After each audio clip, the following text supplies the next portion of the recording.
की महिमा हो। परमेश्वर नामर गौरव हो। ప్రభు నామమునకు మహిమ కలుగును గాక। आइए एक बार हमारे ध्यान के लिए भजन संहिता 23 और उसके चौथे वचन को पढ़ेंगे। आस्ते आज आउथरे आम ध्यान निमंते गीत संहिता 23 पर्व 4 पद को आउथरे पढ़िबा। రండి మన ధ్యాన నిమిత్తము 23వ కీర్తన 4వ వచనము చదువుకుందాం। Psalms 23 verse 4। चाहे मैं घोर अंधकार से भरी हुई तराई में होकर चलूं तो भी हानि से न डरूंगा, क्योंकि तू मेरे साथ रहता है। तेरे सोटे और तेरी लाठी से मुझे शांति मिलती है। परमेश्वर के पवित्र नाम की महिमा होवे। परमेश्वर का पवित्र नाम रे गौरव हो। దేవుని నామమునకు మహిమ కలుగును గాక। बहुत ही बहुचर्चित दाऊद का लिखा हुआ ये गीत हम लोग यहाँ पर पढ़ के देखा। अब बहुत चर्चित है दाऊद को लिखित ये गीत हमें पढ़ के देखिलु। దావీదు రాసినటువంటి ఈ కీర్తన మనం చదివి ఉన్నాము। परमेश्वर के पवित्र नाम की महिमा होवे। परमेश्वर का पवित्र नाम रे गौरव हो। ప్రభు నామానికి మహిమ కలుగును గాక। और उसके चौथे वचन में दाऊद इस प्रकार कह रहा है। अतः 4 पद दाऊद ए प्रकार कहउछंती। ఆ 4వ వచనములో దావీదు ఈ ప్రకారంగా చెబుతూ ఉన్నాడు। अगर मैं मृत्यु से भरा हुआ या मृत्यु के छाया के समान दिखाई देने वाला एक तराई से होकर के जाऊं तो भी, यदि मैं मृत्यु छाया रूप उपत्यका दे गमन कले हैं, నేను ఒకవేళ గాఢాంధకారపు లోయలో సంచరించవలసి వచ్చినప్పటికీ मैं नहीं डरूंगा और ना ही मुझे कुछ हानि होगी। अब मु डरी भी नहीं ना तो मोते कौन सी क्षति हेबो। నేను భయపడను, ఏ అపాయము కూడా నా యొద్దకు రాదు। और क्यों मैं नहीं डरूंगा और क्यों मुझे कुछ हानि नहीं होगा? आ कौन पे मु डरी भी नहीं एवं कौन पे मोते कौन सी हानि हेबो नहीं। ఎందు నిమిత్తము నేను భయపడను, ఎందు నిమిత్తము నాకు ఏ అపాయము కలుగదు। क्योंकि मेरे साथ मेरा परमेश्वर है। कारण मो सहित मोर परमेश्वर अछंती। ఎందుకనగా నా దేవుడు నాకు తోడై ఉన్నాడు। परमेश्वर के पवित्र नाम की महिमा होवे। परमेश्वर का पवित्र नाम रे गौरव हो। ప్రభు నామానికి మహిమ కలుగును గాక। परमेश्वर के प्रिय लोगों, मेरे साथ परमेश्वर है ये गीत नहीं है। परमेश्वर बेलकन मो सहित परमेश्वर अछंती आको गीत नुहे। దేవుని ప్రియులారా, దేవుడు నాకు తోడై ఉన్నాడు అనేటువంటిది ఒక గీతము కాదు। ये एक एक्सपीरियंस है, ये एक अनुभव है। एक अनुभव अटे। ఇది ఒక అనుభవమై ఉన్నది। परमेश्वर के पवित्र नाम की महिमा होवे। परमेश्वर का पवित्र नाम रे गौरव ప్రభు हो। నామమునకు మహిమ కలుగును గాక। तो जब मैं मृत्यु के छराई से होकर के गुजरने के समय में, आ मुझे मृत्यु छाया रूप उपत्यका दे गमन कल समय रे, నేను మరణపు ఛాయ, అంధకారపు ఛాయ అనేటువంటి లోయలో నేను ప్రయాణం చేస్తున్నప్పుడు परमेश्वर मेरे साथ है उसको जानने वाला एक अनुभव हमारे जीवन में आना चाहिए। परमेश्वर मो सहित अछन ताको जानते को अनुभव आमन को जीवन में आसीबा आवश्यक। దేవుడు నాకు తోడై ఉన్నాడు అనేటువంటి అనుభవము మన యొక్క జీవితంలో అవసరమై ఉన్నది। परमेश्वर के पवित्र नाम की महिमा होवे। परमेश्वर का पवित्र नाम रे गौरव ప్రభు हो। నామమునకు మహిమ కలుగును గాక। तो यहाँ पर हम लोग पिछले दिनों में ध्यान करते हुए देख रहे थे तेबे एठारे विगत दिन ध्यान कर देखुतिलु। ఈ విషయమే గత వారాల్లో మనం ధ్యానం చేస్తూ వస్తున్నాము। कि मृत्यु का तराई का अर्थ क्या है। तेबे मृत्यु छाया कहले उपत्यका कहले तार अर्थ कोन अटे। ఈ అంధకారపు లోయ అనేటువంటి దానికి అర్థం ఏమిటి? परमेश्वर के पवित्र नाम की महिमा होवे। परमेश्वर का पवित्र नाम रे ప్రభు गौरव हो। నామానికి మహిమ కలుగును గాక। दूसरा हम देख रहे थे कि किस प्रकार ये तराई है। द्वितीय में देखलु जे कि ये उपत्यका की प्रकार अटे। రెండవదిగా ఈ లోయ ఏ ప్రకారముగా ఉన్నది? परमेश्वर के नाम की महिमा हो। परमेश्वर का पवित्र नाम रे ప్రభు गौरव हो। నామానికి మహిమ కలుగును గాక। क्योंकि साधारण ज्ञान में हम जानते हैं कि अगर तराई है तो तराई वहां होता है जहां पर 2 पहाड़ होता है। तेबे साधारण भाव आमे जानु जे उपत्यका ताहाटे जेउठारे की दुईटी पहाड़ थाए। సాధారణంగా మనం చూచినట్లయితే లోయ అనేటువంటిది ఎక్కడ ఉంటుంది అంటే 2 పర్వతముల మధ్యలో ఉంటుంది అని మనకు తెలుసు। जहां पहाड़े हैं वहीं पर तराइयां हैं। आ जेउठारे पहाड़ गुड़िक अछंती सेठरे उपत्यका अछि। ఎక్కడైతే పర్వతములు ఉంటాయో అక్కడే లోయ అనేటువంటిది ఉంటుంది। ये मृत्यु का तराई, इन्हें तो मृत्यु के इस अंधकार में ये तराई का अनुभव कैसे दिखाई दे रहा है। तेबे से मृत्यु छाया समय रे से उपत्यका किपर देखा जाउछि। మరణపు ఛాయ లేదంటే అంధకారములో ఉన్నటువంటి ఆ లోయ ఏ ప్రకారముగా మనకు కనిపిస్తూ ఉన్నది? नहीं तो ये तराई कहां पर है, नहीं तो ये तराई कैसा है, नहीं तो ये तराई क्या है। तेबे ये उपत्यका केउठारे अछि बा उपत्यका किपरि अठी बा तो कोन अटे। ఈ లోయ ఏమిటి? ఈ లోయ ఏ ప్రకారముగా ఉన్నది? परमेश्वर के पवित्र नाम की महिमा हो। परमेश्वर का पवित्र नाम रे ప్రభు गौरव हो। నామానికి మహిమ కలుగును గాక। ये तराई तब वो तराई होकर के दिखाई देता है जब हम लोग मसीह के मार्ग में चलने लगते हैं। तेबे ये उपत्यका सेतबेले उपत्यका देखा जाए तो जेतबेले आमे ख्रिस्टन मार्ग चालियो आरंभ करू। ఎప్పుడైతే మనము క్రీస్తు యందు ఆయన యొక్క మార్గములో ప్రయాణం చేస్తూ ఉంటామో అప్పుడే ఈ లోయ మన యొక్క జీవితంలో ఒక లోయలాగా కనిపిస్తూ ఉంటుంది। क्योंकि मसीह के मार्ग में चलने के लिए रुकावट पैदा करने के लिए मृत्यु, अंधकार, शैतान हमेशा हमारा विरोध करता रहता है। କାରଣ ଖ୍ରୀଷ୍ଟଙ୍କ ମାର୍ଗରେ ଚାଲିବା ପାଇଁ ମୃତ୍ୟୁ ଅନ୍ଧକାର ସୈତାନ ସବୁବେଳେ ଆମର ବିରୋଧରେ ଆସିଥାଏ। ఎప్పుడైతే యేసుక్రీస్తు యొక్క మార్గంలో మనం ప్రయాణం చేస్తూ ఉంటామో మరణము, అంధకారము, సాతాను ఆ మార్గంలో మనకి ఆటంకంగా ఉండేలా కలుగు చేస్తూ ఉంటాడు। अगर हम लोग प्रकाशित वाक्य उसके 12 अध्याय को पढ़ के देखते हैं, ଯଦି ଆମେ ପ୍ରକାଶିତ ବାକ୍ୟ ତାର 12 ପର୍ବକୁ ପଢିକି ଦେଖିଥାଉ, ప్రకటన గ్రంథం 12వ అధ్యాయం మనం చదివినప్పుడు वहां पर प्रेरित यूहन्ना एक दर्शन के बारे में उल्लेख कर रहा है। ସେଠାରେ ପ୍ରେରିତ ଯୋହନ ଏକ ଦର୍ଶନ ବିଷୟରେ ଉଲ୍ଲେଖ କରୁଅଛନ୍ତି। అపోస్తలుడైన యోహాను ఒక దర్శనము విషయమే అక్కడ రాస్తూ ఉన్నాడు। समय के अभाव के कारण हम लोग वचनों को नहीं पढ़ेंगे, चाहिए तो आप लोग उसको नोट कर लीजिए या देख लीजिए और सुन लीजिए और समझ लीजिए। ତେବେ ସମୟ ଅଭାବ ସକାଶେ ଆମେ ସେ ବାକ୍ୟ ଗୁଡ଼ିକୁ ପଢିବୁ ନାହିଁ। ଆପଣଙ୍କୁ ଦରକାର ଯଦି ଆପଣ ଲେଖି ନିଅନ୍ତୁ, ଶୁଣିକି ବୁଝି ନିଅନ୍ତୁ। సమయం తక్కువగా ఉన్నది కాబట్టి అన్ని చదవటానికి వీలు లేదు కాబట్టి మీరు రాసుకోండి, వినండి, గ్రహించండి। परमेश्वर के बहुत नाम की महिमा होवे। परमेश्वरଙ୍କ ପବିତ୍ର ନାମର ଗୌରବ ప్రభు ହେଉ। నామానికి మహిమ కలుగును प्रेरित గాక। यूहन्ना ने एक दर्शन देखा और दर्शन में क्या देखा? ପ୍ରେରିତ ଯୋହନ ଏକ ଦର୍ଶନ ଦେଖିଲେ। ସେ ଦର୍ଶନରେ କଣ ଦେଖିଲେ? అపోస్తలుడైన యోహాను ఒక దర్శనము చూచి ఉన్నాడు। ఆ దర్శనములో ఆయన ఏమి చూస్తూ ఉన్నాడు? उसने देखा कि एक स्त्री आकाश में खड़ी हुई है। ତେବେ ସେ ଦେଖିଲେ ଏକ ସ୍ତ୍ରୀ ଆକାଶରେ ଠିଆ ହୋଇଅଛନ୍ତି। పరలోకమందు ఒక స్త్రీ ఆకాశమందు కనిపిస్తూ ఉన్నది। उसके पांव के नीचे అయితే ఆ స్త్రీ నిలబడి ఉన్నదో ఒక మహా ఘట సర్పము ఆమె ఎదురుగా నిలబడి ఉన్నది। स्त्री आकाश में दिखाई दे रहा है, उसके सामने एक अजगर भी दिखाई दे रहा है। ସେ ସ୍ତ୍ରୀ ଆକାଶରେ ଦେଖାଯାଉଅଛନ୍ତି ଏବଂ ତାଙ୍କ ସମ୍ମୁଖରେ ଅଜଗର ମଧ୍ୟ ఆ ଦେଖାଯାଉଛି। స్త్రీ ఆకాశంలోనే కనిపిస్తూ ఉన్నది। ఎర్రటి మహా ఘట సర్పము కూడా ఆకాశంలోనే కనిపిస్తూ ఉన్నది। अभी कितने लोगों ने ये वचन पहले पढ़ा है? उन लोग केवल हाथ उठाना। ଆଉ କେତେ ଲୋକମାନେ ବାକ୍ୟ ପୂର୍ବରୁ ପଢିଅଛନ୍ତି? ତେବେ ହସ୍ତ ଉଠାନ୍ତୁ। ఎంతమంది అయితే ఈ యొక్క వాక్యాన్ని చదివి ఉన్నారో దయచేసి చేతులు ఎత్తండి।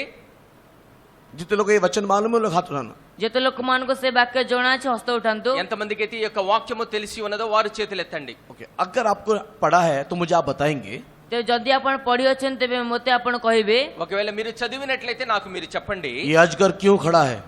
ତେବେ ସେଇ ଅଜଗର ସାପ କଣ ପାଇଁ ଠିଆ ହୋଇଅଛି? ఈ ఘట సర్పము ఎందుకు అక్కడ నిల్చొని ఉన్నది? वो अजगर उस स्त्री के सामने जो कलीसिया है क्यों खड़ा है? ତେବେ ସେଇ ସାପ ଯେ ସ୍ତ୍ରୀ ମଣ୍ଡଳୀ ଅଟେ ତା ସମ୍ମୁଖରେ କଣ ପାଇଁ ଠିଆ ହୋଇଅଛି? ఈ ఘట సర్పము ఆ స్త్రీ అనబడేటువంటి సంఘము ఏదైతే ఉన్నదో దానికి ఎదురుగా ఎందుకు నిలబడి ఉన్నది? बोली हाँ? क्योंकि उस स्त्री के अंदर से एक बच्चा जन्म होने वाला है। ତେବେ ସେ ସ୍ତ୍ରୀଙ୍କ ମଧ୍ୟରୁ ଏକ ପୁତ୍ର ସନ୍ତାନ ଉତ୍ପନ୍ନ ହେବା ପାଇଁ ଯାଉଅଛନ୍ତି। ఎందుకనగా ఆ స్త్రీ గర్భములో నుండి ఒక శిశువు జన్మించనై ఉన్నాడు। और आपको मैं बता दूं कि ये पुरातन सांप को, नहीं तो ये शैतान को चर्च के विरोध में कोई इंटरेस्ट ही नहीं है। ତେବେ ସେ ମୁଁ ଆପଣଙ୍କୁ କହିଦେ ସେ ପ୍ରକାଣ୍ଡ ସର୍ପକୁ ଆଉ ସେ ମଣ୍ଡଳୀ ବିରୁଦ୍ଧରେ ମଣ୍ଡଳୀ ନିମନ୍ତେ କୌଣସି ଉତ୍ସାହ ନାହିଁ। నేను మీకు ఒక విషయాన్ని చెబుతూ ఉన్నాను। ఆ ఆది ఘట సర్పానికి ఈ సంఘమును గురించినటువంటి ఎటువంటి ఆసక్తి దానికి లేదు। कोई కానీ इंटरेस्ट नहीं है कलीसिया के स्त्री के साथ, उसको कोई संबंध नहीं है, उसको कोई इंटरेस्ट ही नहीं है। ତେବେ ସେ ମଣ୍ଡଳୀର ସ୍ତ୍ରୀ ସହିତ ତାଙ୍କୁ କୌଣସି ସମ୍ପର୍କ ନାହିଁ ବା ତାଙ୍କର କୌଣସି ଉତ୍ସାହ ହିଁ ନାହିଁ। ఆ సంఘం అనేటువంటి స్త్రీ విషయమై ఆ ఘట సర్పానికి ఎటువంటి ఆసక్తి కూడా లేదు। उसका केवल एक ही एक इंटरेस्ट है, एक ही एक झुंड के विरोध में उसका इंटरेस्ट है, वो है जो बच्चा वो जन्म देने जा रही है। ତେବେ ତାର ଗୋଟିଏ ଦଳ ବିଷୟରେ ହିଁ ତାର ଉତ୍ସାହ ଅଛି ଯେ ସେ ଯୋଉ ପୁତ୍ର ଜନ୍ମ ଦେବା ପାଇଁ ଯାଉଅଛନ୍ତି। అయితే ఆ ఘట సర్పానికి ఒకే ఒక్క విషయమే ఆసక్తి కలిగి ఉన్నది। ఆ ఆసక్తి ఏంటంటే ప్రసవించబడుచున్నటువంటి ఆ శిశువు విషయమైనటువంటి విషయం। और वो बच्चा कौन है?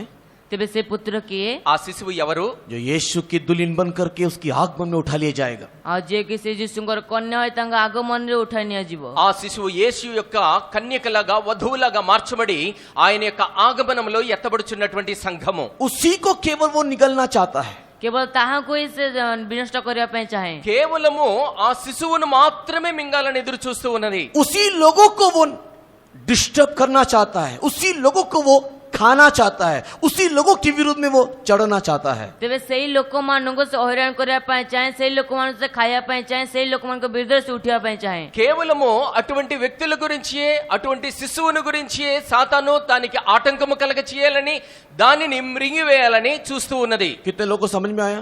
କେତେ ଲୋକଙ୍କୁ ବୁଝା ପଡିଲା? ఎంతమందికి తెలియబడినది? सांप किसको खाना चाहता है? ସାପ କାହାକୁ ଖାଇବା ପାଇଁ ଚାହେଁ? ఈ ఘట సర్పము దేన్ని మిరింగివేయాలని చూస్తూ ఉన్నది? पूरे कलीसिया को। ପୂର୍ଣ୍ଣ ମଣ୍ଡଳୀକୁ କି? మొత్తం సంఘాన్న? किसको? କାହାକୁ? ఎవరిని?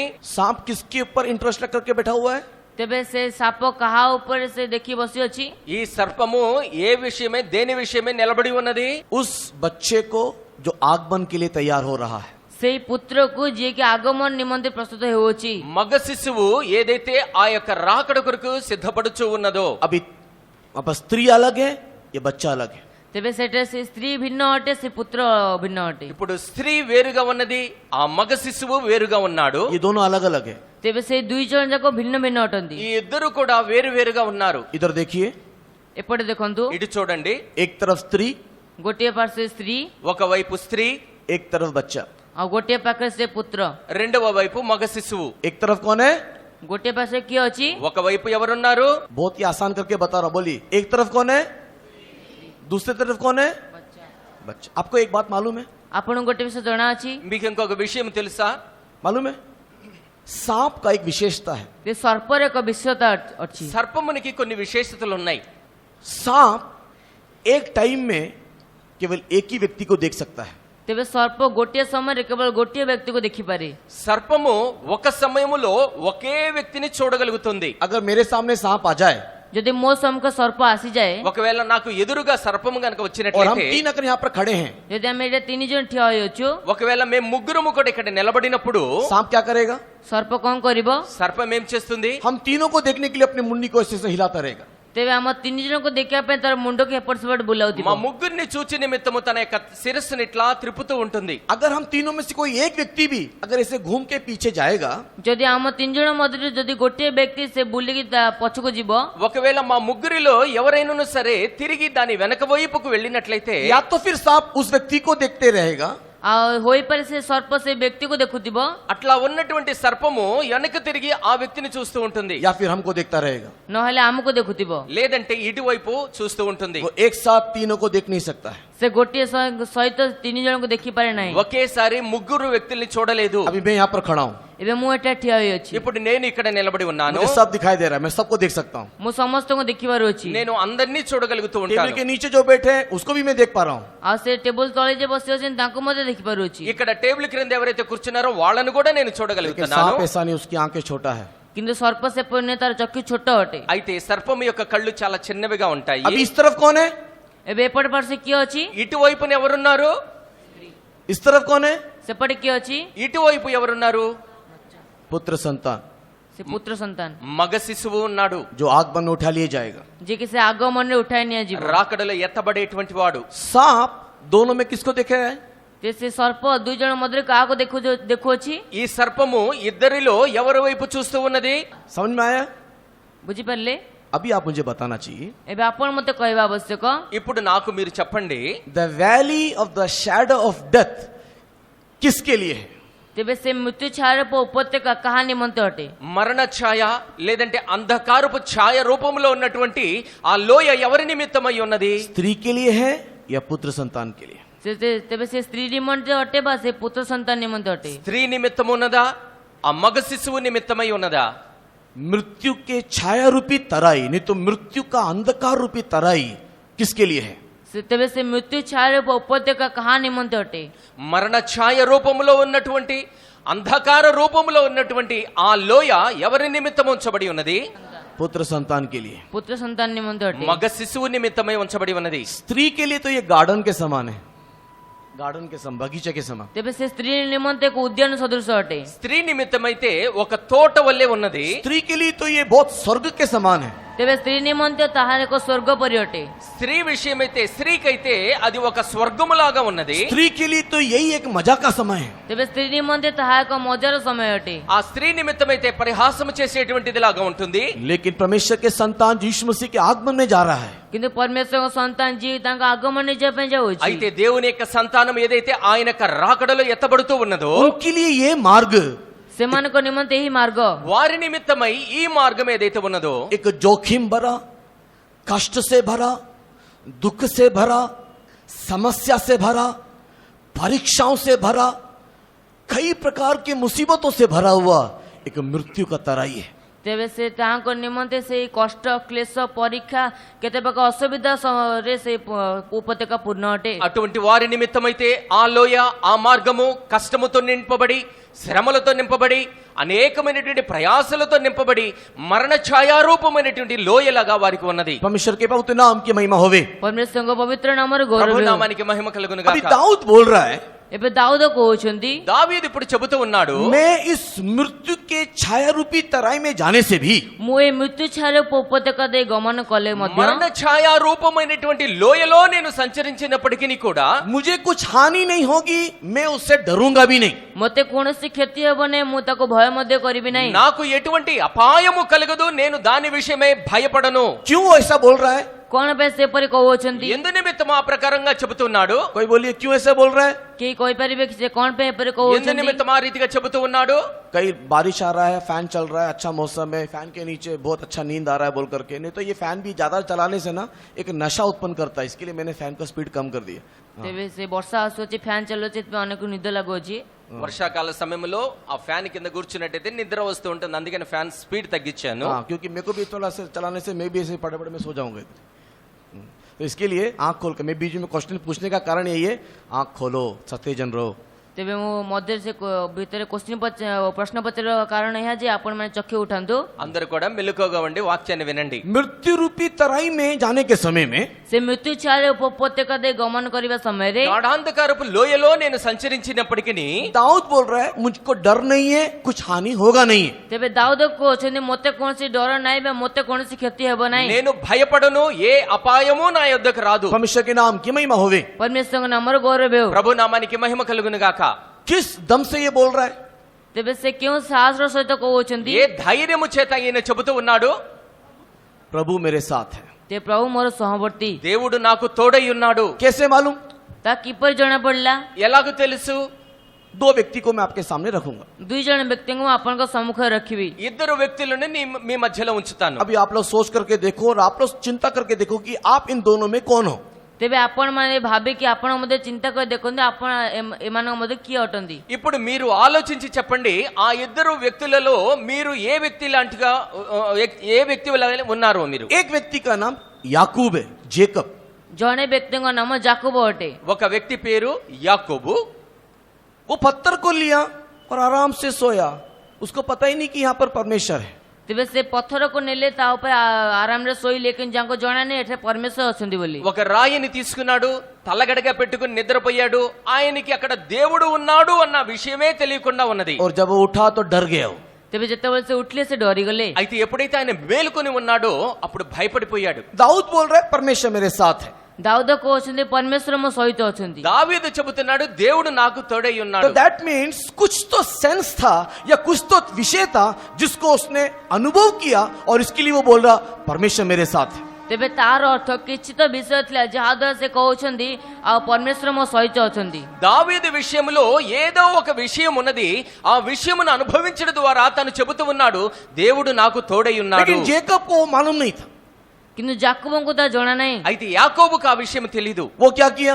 ସେ କଣ କଲେ? ఆయన ఏం చేశాడు? चुपचाप सोता रहा। ସେ ଚୁପଚାପ ଶୋଉଥିଲେ। మౌనంగా నిద్రిస్తూ ఉన్నాడు। उसी समय में ସେଇ ସମୟରେ అదే సమయంలో एलिशा को देखिए, ଏଲିସାଙ୍କୁ ଦେଖନ୍ତୁ। ఎలీషాను చూడండి। सारे चारों तरफ शत्रु घेर लिया। ତେବେ ଚାରିଆଡୁ ଶତ୍ରୁ ଘେରି ଅଛନ୍ତି। నాలుగు వైపులు కూడా శత్రువులు మోహరించి ఉన్నారు। चारों तरफ शत्रु घेर लिया। ସେ ଚାରିଆଡୁ ଶତ୍ରୁ ଘେରି ଯାଇଅଛନ୍ତି। నాలుగు వైపులా శత్రువులు మోహరించి ఉన్నారు। एलिशा का जो दास था, ସେ ଏଲିସାଙ୍କର ଯୋଉ ଦାସ ଥିଲେ అయితే ఎలీషా యొక్క దాసుడు ఎవరైతే ఉన్నారో उसने बोला शत्रु ने घेर लिया, अभी हम लोग नष्ट हो जाएंगे, विनाश हो जाएंगे। ତେବେ ସେ କହୁଛନ୍ତି ଶତ୍ରୁମାନେ ଆମକୁ ଘେରି ଯାଇଅଛନ୍ତି, ଆମେ ବିନଷ୍ଟ ହୋଇଯିବୁ। శత్రువులు నాలుగు వైపులా మనల్ని మోహరించి ఉన్నారు, మనం నశించిపోతాము। एलिशा ने क्या किया? ସେ ଇଲିଶା କଣ କଲେ? ఎలీషా ఏం చెబుతూ ఉన్నాడు? एलिशा ने क्या किया? ଇଲିଶା କଣ କଲେ? ఎలీషా ఏం చేసి ఉన్నాడు? प्रार्थना किया। ପ୍ରାର୍ଥନା କଲେ। ప్రార్థించి ఉన్నాడు। प्रार्थना करने से क्या हुआ? ସେ ପ୍ରାର୍ଥନା କରିବା ଦ୍ୱାରା କଣ ହେଲା? ప్రార్థన చేసిన తర్వాత ఏమి జరిగింది? दास की आंखें खुल गई। क्या वो अंधा था? ତେବେ ସେ ଦାସର ଚକ୍ଷୁ ଖୋଲିଗଲା। କଣ ସେ ଅନ୍ଧ ଥିଲେ? దాసుని యొక్క కన్నులు తెరవబడి ఉన్నాయి। అతడు ఏమన్నా గురుడివాడా? अंधा था, ସେ ଅନ୍ଧ ଥିଲେ କି? గురుడివాడా? लेकिन वो देख नहीं पाता था जो उसको देखना चाहिए था। ତେବେ କିନ୍ତୁ ସେ ଦେଖି ପାରୁନଥିଲେ ଯାହାକି ତାଙ୍କୁ ଦେଖିବାର ଥିଲା। దేనినైతే అతడు చూడాలో అతని కన్నులు చూడకుండా మూయబడి ఉన్నాయి. लेकिन जब उसकी आंखें खुल गया, ଯେତେବେଳେ ତାଙ୍କ ଚକ୍ଷୁ ଖୋଲିଗଲା ఎప్పుడైతే అతని కన్నులు తెరవబడి ఉన్నాయో क्या देखा बोलिए? ସେ କଣ ଦେଖିଲେ କୁହନ୍ତୁ? ఏం చూశాడో చెప్పండి. क्या देखा? କଣ ଦେଖିଲେ? ఏం చూశాడు? पहाड़ के चारों तरफ, शहरपना के चारों तरफ स्वर्गदूत खड़ा हुआ है. ତେବେ ସେ ପାହାଡର ଚାରିଆଡେ ସେ ନଗର ପ୍ରାଚୀରର ଚାରିଆଡେ ସ୍ୱର୍ଗଦୂତ ମାନେ ଠିଆ ହୋଇଅଛନ୍ତି. వారి చుట్టూ వారి ప్రాకారం చుట్టూ పర్వతముల చుట్టూ కూడా అగ్ని రథములు తిరుగుచున్నట్లుగా ఉన్నాయి. दाऊद बोल रहा है, मृत्यु के तराई में जाने से भी परमेश्वर मेरे साथ है. ଦାଉଦ କହୁଛନ୍ତି ମୃତ୍ୟୁ ଛାୟା ଉପତ୍ୟକା ଦେଇ ଗମନ କଲେ ପରମେଶ୍ୱର ମୋ ସହିତ ଅଛନ୍ତି. దావీదు చెబుతున్నాడు, గాఢాంధకారపు లోయలో నేను సంచరించిన కూడా నేను భయపడను. अगर ऐसा है, ଯଦି ଏପରି ଅଟେ, ఒకవేళ ఆ ప్రకారముగా ఉన్నట్లయితే दाऊद कहां देख रहा था? ଦାଉଦ କେଉଁଟାକୁ ଦେଖୁଥିଲେ? దావీదు ఎక్కడ చూస్తూ ఉన్నాడు? दाऊद कहां देख रहा था? ଦାଉଦ କେଉଁଟାକୁ ଦେଖୁଥିଲେ? దావీదు ఎక్కడ చూస్తూ ఉన్నాడు? वही हम लोग पिछले दिनों में ध्यान करते आए हैं. ତାହା ଆମେ ବିଗତ ଦିନ ଧ୍ୟାନ କରି ଆସୁଅଛୁ. గడిచిన దినాల్లో ఆ విషయమే మనం ధ్యానం చేస్తూ వస్తున్నాం. 22 अध्याय में, 24 अध्याय में एक एक पहाड़ है. 22 ପର୍ବରେ 24 ପଦରେ ଗୋଟିଏ ଗୋଟିଏ ପାହାଡ ଅଛି. 22వ కీర్తనలో 24వ కీర్తనలో 2 పర్వతాలు ఉన్నాయి. 22 अध्याय में गोलगोता है. ଆଉ 22 ଅଧ୍ୟାୟରେ ସେଇ ଗୋଲଗତା ପାହାଡ ଅଛି. 22వ కీర్తనలో గొల్గొతా పర్వతం ఉన్నది. 24वें अध्याय में सियोन यरूशलेम है. ସେ 24 ପର୍ବରେ ସିయోନ ଜେରୁସାଲେମ ଅଛି. 24వ కీర్తనలో సియోను మరియు యెరూషలేము ఉన్నాయి. ये शत्रु शैतान, नहीं तो ये सर्प, नहीं तो ये हमारा शत्रु सबके विरोध में नहीं, पुत्र संतान के विरोध में खड़ा हुआ है. ତେବେ ସେ ଶତ୍ରୁ ସୈତାନ ସେ ସର୍ପ ସମସ୍ତଙ୍କ ବିରୁଦ୍ଧରେ ନୁହେଁ, କିନ୍ତୁ ପୁତ୍ର ସନ୍ତାନଙ୍କ ବିରୁଦ୍ଧରେ ଠିଆ ହୋଇଅଛି. శత్రువైన సాతాను అందరి ఎదుట లేడు, కానీ ఆ మగ శిశువు ఎదుటనే అతడు నిలబడి ఉన్నాడు. परमेश्वर के पवित्र नाम की महिमा होवे. ପରମେଶ୍ୱରଙ୍କ ପବିତ୍ର ନାମର ଗୌରବ ప్రభు ହେଉ. నామానికి మహిమ కలుగును గాక. स्त्री के विरोध में खड़े होने से भी उस स्त्री को पता ही नहीं है कि शत्रु मेरे सामने खड़ा है. ତେବେ ସେ ସ୍ତ୍ରୀ ବିରୁଦ୍ଧରେ ଠିଆ ହେଲେ ମଧ୍ୟ ସେ ସ୍ତ୍ରୀଙ୍କୁ ଜଣାନି ଶତ୍ରୁ ମୋ ବିରୁଦ୍ଧରେ ଠିଆ ହୋଇଅଛି. ఒకవేళ స్త్రీకి ఎదురుగా నిలబడి ఉన్నా కూడా ఆ స్త్రీకి కనపడి ఉండకపోయి ఉండేది, ఆ శత్రువు నాకు ఎదురుగా ఉన్నాడు लेकिन అని. पुत्र संतान को मालूम है. କିନ୍ତୁ ସେ పుତ୍ର ସନ୍ତାନକୁ ଜଣା ଅଛି. అయితే మగ శిశువుకు అది ఎరిగి ఉన్నాడు. इसके लिए पुत्र संतान की आंखें हमेशा कहाँ रहता है? ସେଥିପାଇଁ ସେ పుତ୍ର ସନ୍ତାନଙ୍କ ଚକ୍ଷୁ ସର୍ବଦା କେଉଁଠାରେ ରହିଥାଏ? ఎందుకనగా ఆ మగ శిశువు యొక్క కన్నులు ఎల్లప్పుడూ దేని మీద నిలబడి ఉన్నాయి? अगर आप यीशु की दुल्हन हो, ଯଦି ଆପଣ ଯୀଶୁଙ୍କର କନ୍ୟା ଅଟନ୍ତି, ఒకవేళ మీరు దేవుని యొక్క పెండ్లి కుమార్తె కనుక अगर आप అయినట్లయితే, यीशु के आगमन में उठाले जाने को हो, ଯଦି ଆପଣ ଯୀଶୁଖ୍ରୀଷ୍ଟଙ୍କ ଆଗମନ ଉଠାଇ ନିଆଯିବା ପାଇଁ ఒకవేళ ଅଟନ୍ତି, మీరు యేసుక్రీస్తు యొక్క రాకడలో ఎత్తబడాలి परमेश्वर అనుకున్నట్లయితే, के प्रिय लोगों, शत्रु शैतान आपके विरोध में ही है. ତେବେ ପରମେଶ୍ୱର ପ୍ରିୟ ଲୋକମାନେ ଶତ୍ରୁ ସୈତାନ ଆପଣଙ୍କ ବିରୁଦ୍ଧରେ ହିଁ ଅଛି. దేవుని ప్రియులారా, శత్రువైనటువంటి సాతానుడు మీకు ఎదురుగానే ఉంటాడు. गोलगोता से लेकर के सियोन यरूशलेम के बीच में आपका जीवन एक तराई के अनुभव से गुजरता रहेगा. ତେବେ ସେ ଗୋଲଗଥାରୁ ନେଇ ସିୟୋନ ଜେରୁସାଲେମ ପର୍ଯ୍ୟନ୍ତ ଆପଣଙ୍କ ଜୀବନ ଏକ ଉପତ୍ୟକାରେ ପରିପୂର୍ଣ୍ଣ ରହିବ. ఆ గొల్గొతా పర్వతము మొదలుకొని సియోను పర్వతము వరకు కూడా మీ యొక్క మార్గము ఒక లోయలాగానే ఉంటుంది. लेकिन अगर आप यीशु की दुल्हन हो, କିନ୍ତୁ ଯଦି ଆପଣ ଯୀଶୁଖ୍ରୀଷ୍ଟଙ୍କ କନ୍ୟା ଅଟନ୍ତି, ఒకవేళ మీరు దేవుని యొక్క యేసు యొక్క పెండ్లి కుమార్తె उस అయినట్లయితే, तराई में रहते रहते आपकी आंखें कहाँ रहना चाहिए? এই ଉପତ୍ୟକାରେ ରହିବା ସମୟରେ ଆପଣଙ୍କ ଚକ୍ଷୁ କେଉଁଠାରେ ରହିବା ఆ ଆବଶ୍ୟକ? లోయలో మీరు ప్రయాణం చేస్తున్నటువంటి సమయంలో మీ కన్నులు ఎవరి మీద ఉండాలి? केवल दुल्हन की आंखें वहां पर लगा रहेगा. କେବଳ କନ୍ୟାର ଚକ୍ଷୁ ସେଇଠାରେ ହିଁ ଲାଗି ରହିଥିବ. ఆ మీ యొక్క వధువు యొక్క కన్నులు కేవలం ఆ పర్వతం మీదనే ఉండాలి. अगर आप दुल्हन नहीं हो, आपकी आंखें वहां पर लगेगा भी नहीं रहेगा. ତେବେ ଯଦି ଆପଣ କନ୍ୟା ନୁହନ୍ତି, ତେବେ ଆପଣଙ୍କ ଚକ୍ଷୁ ସେଇଠାରେ ଲାଗିବ ହିଁ ନାହିଁ. ఒకవేళ మీరు ఆ కన్యక కానట్లయితే మీ కన్నులు దాని మీద ఉంచబడలేరు. लेकिन अगर आप दुल्हन हो, यीशु की दुल्हन हो, यीशु के आगमन में उठा ले जाने को हो, କିନ୍ତୁ ଯଦି ଆପଣ କନ୍ୟା ଅଟନ୍ତି, ଯୀଶୁଖ୍ରୀଷ୍ଟଙ୍କ କନ୍ୟା ଅଟନ୍ତି, ଆଉ ତାଙ୍କ ଆଗମନ ଉଠାଇ ନିଆଯିବା ପାଇଁ ଅଟନ୍ତି, ఒకవేళ మీరు ఆ కన్యకైనట్లయితే, యేసుక్రీస్తు యొక్క వధువు అయినట్లయితే, యేసుక్రీస్తు రాకడలో మీరు ఎత్తబడాలి అనుకున్నట్లయితే, आपकी आंखें हमेशा पर्वत की ओर लगा रहेगा. ଆପଣଙ୍କ ଚକ୍ଷୁ ସର୍ବଦା ପର୍ବତ ଆଡକୁ ଉଠିଯିବ. మీ కన్నులు ఎల్లప్పుడూ కూడా ఆ పర్వతముల మీదనే मेरी ఉంచబడాలి. सहायता कहाँ से आएगी? ମୋର ସାହାଯ୍ୟ କେଉଁଠାରୁ ଆସିବ? నాకు సహాయము ఎక్కడ నుండి కలుగును? मेरी सहायता आकाश और पृथ्वी को सृजनहार उस परमेश्वर की ओर से आएगा. ତେବେ ମୋର ସାହାଯ୍ୟ ସେ ଆକାଶ ପୃଥିବୀର ସୃଷ୍ଟିକର୍ତ୍ତା పరమేశ్వరଙ୍କ ଠାରୁ ଆସିବ. నాకు సహాయము కేవలము భూమి ఆకాశములను సృజించిన సర్వశక్తి కలిగినటువంటి దేవుని యొద్ద నుండే కలుగుతూ ఉంటుంది. क्योंकि मेरी आंखें पर्वत की ओर मैंने लगाया है. କାରଣ ମୋ ଚକ୍ଷୁକୁ ମୋ ପର୍ବତ ଆଡକୁ ଉଠାଇ ଅଛି. ఎందుకనగా నా కన్నులు ఎల్లప్పుడూ ఆ పర్వతం మీదనే ఉంచి उस ఉన్నాను. पर्वत की ओर आंखें लगाने जाने से वहां पर परमेश्वर एक है जो हमारी सहायता करने को तैयार है। त्यसै पर्वत आडको चक्की उठ्ले परमेश्वर जणे अछन्ति जे कि आमको साहाय्य गरे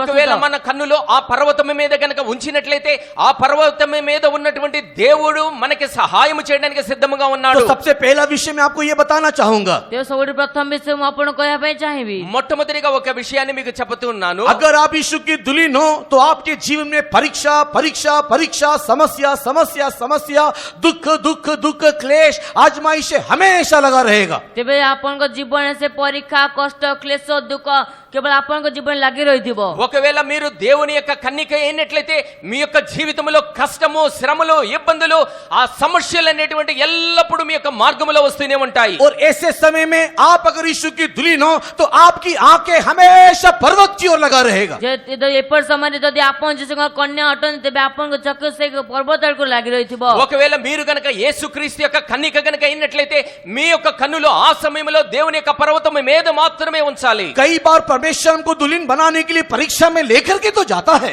केते लोक केते समय परमेश्वर हमको कन्या हेबा निमंते परीक्षा मध्य दी नेकी जानती। ప్రభు యొక్క వధువులాగా మనల్ని మార్చే నిమిత్తము దేవుడు అనేక సందర్భాల్లో మనల్ని కష్టముల యొక్క మార్గము గుండా నడిపిస్తూ ఉంటాడు। लेकिन कई बार कष्ट के मार्ग में परमेश्वर हमको ले जाने के समय में कई लोग अपनी योग्यता को खो देते हैं और वहां से दूसरे मार्ग में चले जाते हैं। तेबे से केतර परीक्षा मध्य नेबा समय केते लोक मन योग्यता को हराई सेठु अन्य मार्ग चली जातांती। ఎప్పుడైతే మనల్ని దేవుడు ఆ యొక్క కష్ట మార్గంలో గుండా మనల్ని నడిపిస్తూ ఉంటాడో మనల్ని వధువులాగా తయారు చేయాలి అనుకుంటూ ఉంటాడో కొన్ని కొన్ని సందర్భాల్లో మన యొక్క యోగ్యతను మర్చిపోయి వేరే వైపు మనం పరిగెడుతూ ఉంటాం। इसी के लिए इस्राएली लोगों को जब परमेश्वर मरुभूमि के रास्ते से ले जा करके कनान में ले जाने के लिए यात्रा करवाया, सेतबेले सेतिमै इस्राएल मानुगदले परमेश्वर मरुभूमि रे यात्रा नै किनानको यात्रा करा पई बाहरले। అందుచేతనే దేవుడు అరణ్య మార్గము గుండా ఆ యొక్క కనాను దేశంలోనికి తీసుకువెళ్ళేటప్పుడు उसमें से कुछ लोग जो यीशु के दुल्हन बनने के योग्य नहीं थे या उसके परमेश्वर को नहीं समझ पाते थे,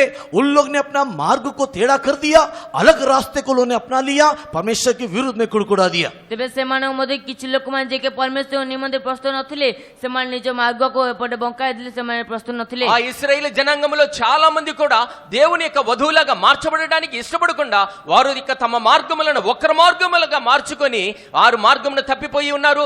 దేవునికి వ్యతిరేకంగా వారు సణుగుకొనుచు ఉన్నారు। संक्षिप्त में मैं यही कहना चाहता हूँ, संक्षेप रे मोया कहया पई चाहे క్లుప్తంగా నేను ఈ విషయాన్ని చెబుతూ ఉన్నాను। अगर आप यीशु की दुल्हन हो जदि आपण जिसुंगर कन्या अटंती ఒకవేళ దేవుని యొక్క వధువు గనుక నీవు तो అయినట్లయితే दो कैरेक्टर आपके अंदर दिखाई देगा। तेबे दुईटी चरित्र आपण मन मध्ये देखा जिवो। రెండు స్వభావములు నీ యొక్క జీవితంలో కనిపిస్తాయి। आप हमेशा परीक्षा से घिरे रहोगे। आपण सबुबेले से परीक्षा रे पड़ी रहिथिबे। నీవు ఎల్లప్పుడూ కూడా పరీక్షల మధ్యలో నింపబడి ఉంటావు। केवल इसी को सोच करके खुश नहीं होना, केवल ताहाको बाबे खुशी होंतु नहीं। కేవలము ఆ విషయమే మీరు ఆలోచిస్తూ ఉండవద్దు। आप ये मत सोचो कि हाँ मैं हमेशा परीक्षा में हूं तो मैं यीशु की दुल्हन बन गया। तेबे आपण ए भाबन नहीं जदि मो सर्वदा परीक्षा रे अछि मु जिसुंगर कन्या होई जाई अछि। నేను ఎల్లప్పుడూ పరీక్షల మధ్యలో ఉన్నాను కాబట్టి నేను వధువులుగా మార్చబడానని నేను सेकंड మార్చవద్దు। कैरेक्टर होना चाहिए, मेरी आंखें हमेशा पर्वत की ओर लगे रहना चाहिए। द्वितीय स्वभाव मध्ये हेबा आवश्यक मो चक्के सर्वदा से पर्वत आड़ कोठिबा आवश्यक। రెండవ స్వభావము కూడా నీ యొక్క జీవితంలో ఉండాలి। అదేమిటంటే ఎల్లప్పుడూ కూడా మన యొక్క కన్నులు పర్వతం మీద ఉంచాలి। परीक्षा है, लेकिन अगर आप पर्वत की ओर आंखें नहीं उठाते हो, ते परीक्षा अछि जदि आपण पर्वत आड़ को चक्के उठांदी नाही। పరీక్షలు వచ్చినాయి ఆ సమయంలో మీ కన్నులు పర్వతము వైపు తిప్పబడుకున్నా ఉన్నట్లయితే हम डगमगा जाएंगे, हिल जाएंगे, डर जाएंगे, घबरा जाएंगे, छोड़ के चले जाएंगे, भाग जाएंगे, यीशु को इनकार कर देंगे। तेबे आमे भयभीत होई जिवु, आमे कंपमान होई जिवु, आमे जिसको छाड़ के पलायन करिवु। మనము ఆ సమయంలో భయపడిపోతాము, వణికిపోతాము, యేసుక్రీస్తును నాకు ఎరుగము అని చెప్పేసి దేవుని విడిచిపెట్టి మనం ఎళ్ళకి మరిపడిపోతాం। परमेश्वर के बहुत नाम की महिमा होवे। परमेश्वर को पवित्र नाम ప్రభు रे నామానికి गौरव। మహిమ కలుగును గాక। कुछ तराइयों के बारे में मैं आपके सामने रखने के लिए आग्रह करता हूँ। किछि से उपत्यका विषय को आपण को समक रखिया पे आग्रह करे। కొన్ని లోయలను గురించి నేను ధ్యానించాలని ఆశిస్తూ ఉన్నాను। सबसे पहले हमने पिछले सप्ताह देखा, ये मृत्यु का तराई एक दुख भरा तराई को दिखाता है। तेबे सबसे प्रथम हमें से मेघ सप्ताह देखल से मृत्यु छाया उपत्यका दुख रे परिपूर्ण हटे। గత వారం చూచి ఉన్నాము గాఢాంధకారపు లోయ అనేటువంటిది ఒక దుఃఖకరమైనటువంటి లోయ అని చెప్పబడి ఉన్నది। उस समय में हम परमेश्वर के साथ रहते हुए उसके लाठी और सोठे से हम लोग करेक्शन को नहीं तो सुधार को लेना चाहिए। तेबे से समय रे से हमें से उपत्यका थिबा समय रे हमें परमेश्वर को से पांचण बाड़ी द्वारा से सुधार को नेबा आवश्यक। అటువంటి దుఃఖ సమయంలో దేవుని యొక్క దుడ్డు కర్ర దండము ద్వారా శిక్షించబడుచున్నప్పుడు దానిని మనం దిద్దుబాటుగా తీసుకొని మన యొక్క జీవితాన్ని సరిదిద్దుకోవాలి। आज हम लोग एक और तराई के बारे में देखेंगे कि वहां पर क्या अनुभव है। ତେବେ ଆଜି ଆମମାନେ ଆଉ ଗୋଟେ ଉପତ୍ୟକା ବିଷୟ ଦେଖିବା, ସେଠାରେ କଣ ଅନୁଭବ ଅଛି। ఈ దినమున రెండవ లోయను గురించి తెలుసుకుందాము.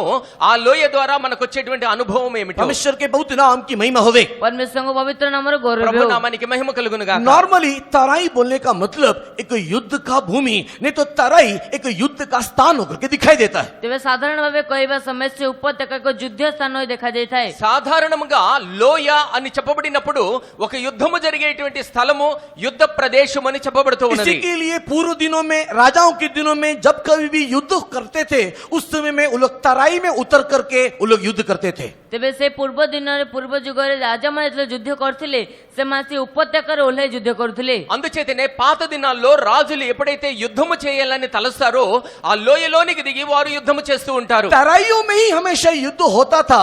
यही कारण है कि एजेकेल के किताब उसके 38 अध्याय में वो तराई हड्डियों से भरा हुआ है। ସେଇ ଉପତ୍ୟକାରେ ଯୁଦ୍ଧ ହେଉଥିଲା। ସେଇ କାରଣରୁ ସେଇ ଜିହିଜିକଲ 28 ପର୍ବରେ ଉପତ୍ୟକା 38 ପର୍ବରେ ସେ ଉପତ୍ୟକା ଅସ୍ଥିପୂର୍ଣ୍ଣ ଅଟେ। అందుచేతనే యెహెజ్కేలు గ్రంథం 37వ అధ్యాయంలో అక్కడ రాయబడి ఉన్నది లోయ అనేటువంటి విషయాన్ని చెప్పబడి ఉన్నది. परमेश्वर के नाम की महिमा होवे। परमेश्वरଙ୍କ नामର ଗୌରବ ହେଉ। ప్రభు నామానికి మహిమ కలుగును గాక. क्षमा करें, 37 चैप्टर में लिखा हुआ है कि वो तराई पूरा हड्डियों से भरा हुआ है। ତେବେ 37 ଅଧ୍ୟାୟରେ ଲେଖା ଅଛି ଯେ ସେ ଉପତ୍ୟକା ପୁରା ଅସ୍ଥିର ପରିପୂର୍ଣ୍ଣ ଅଟେ। 37వ అధ్యాయం యెహెజ్కేలు గ్రంథంలో రాయబడి ఉన్నది ఆ లోయ యావత్తు కూడా ఎముకల చేత నింపబడి ఉన్నది. इतनी सारी हड्डियां उस तराई में कैसे आया? ତେବେ ଏତେ ସବୁ ଅସ୍ଥି ସେଇ ଉପତ୍ୟକାରେ କିପରି ଆସିଲା? ఇన్ని ఎముకలు ఆ లోయలో ఎట్లాగో వచ్చి ఉన్నాయి? क्या वो कब्रिस्तान था?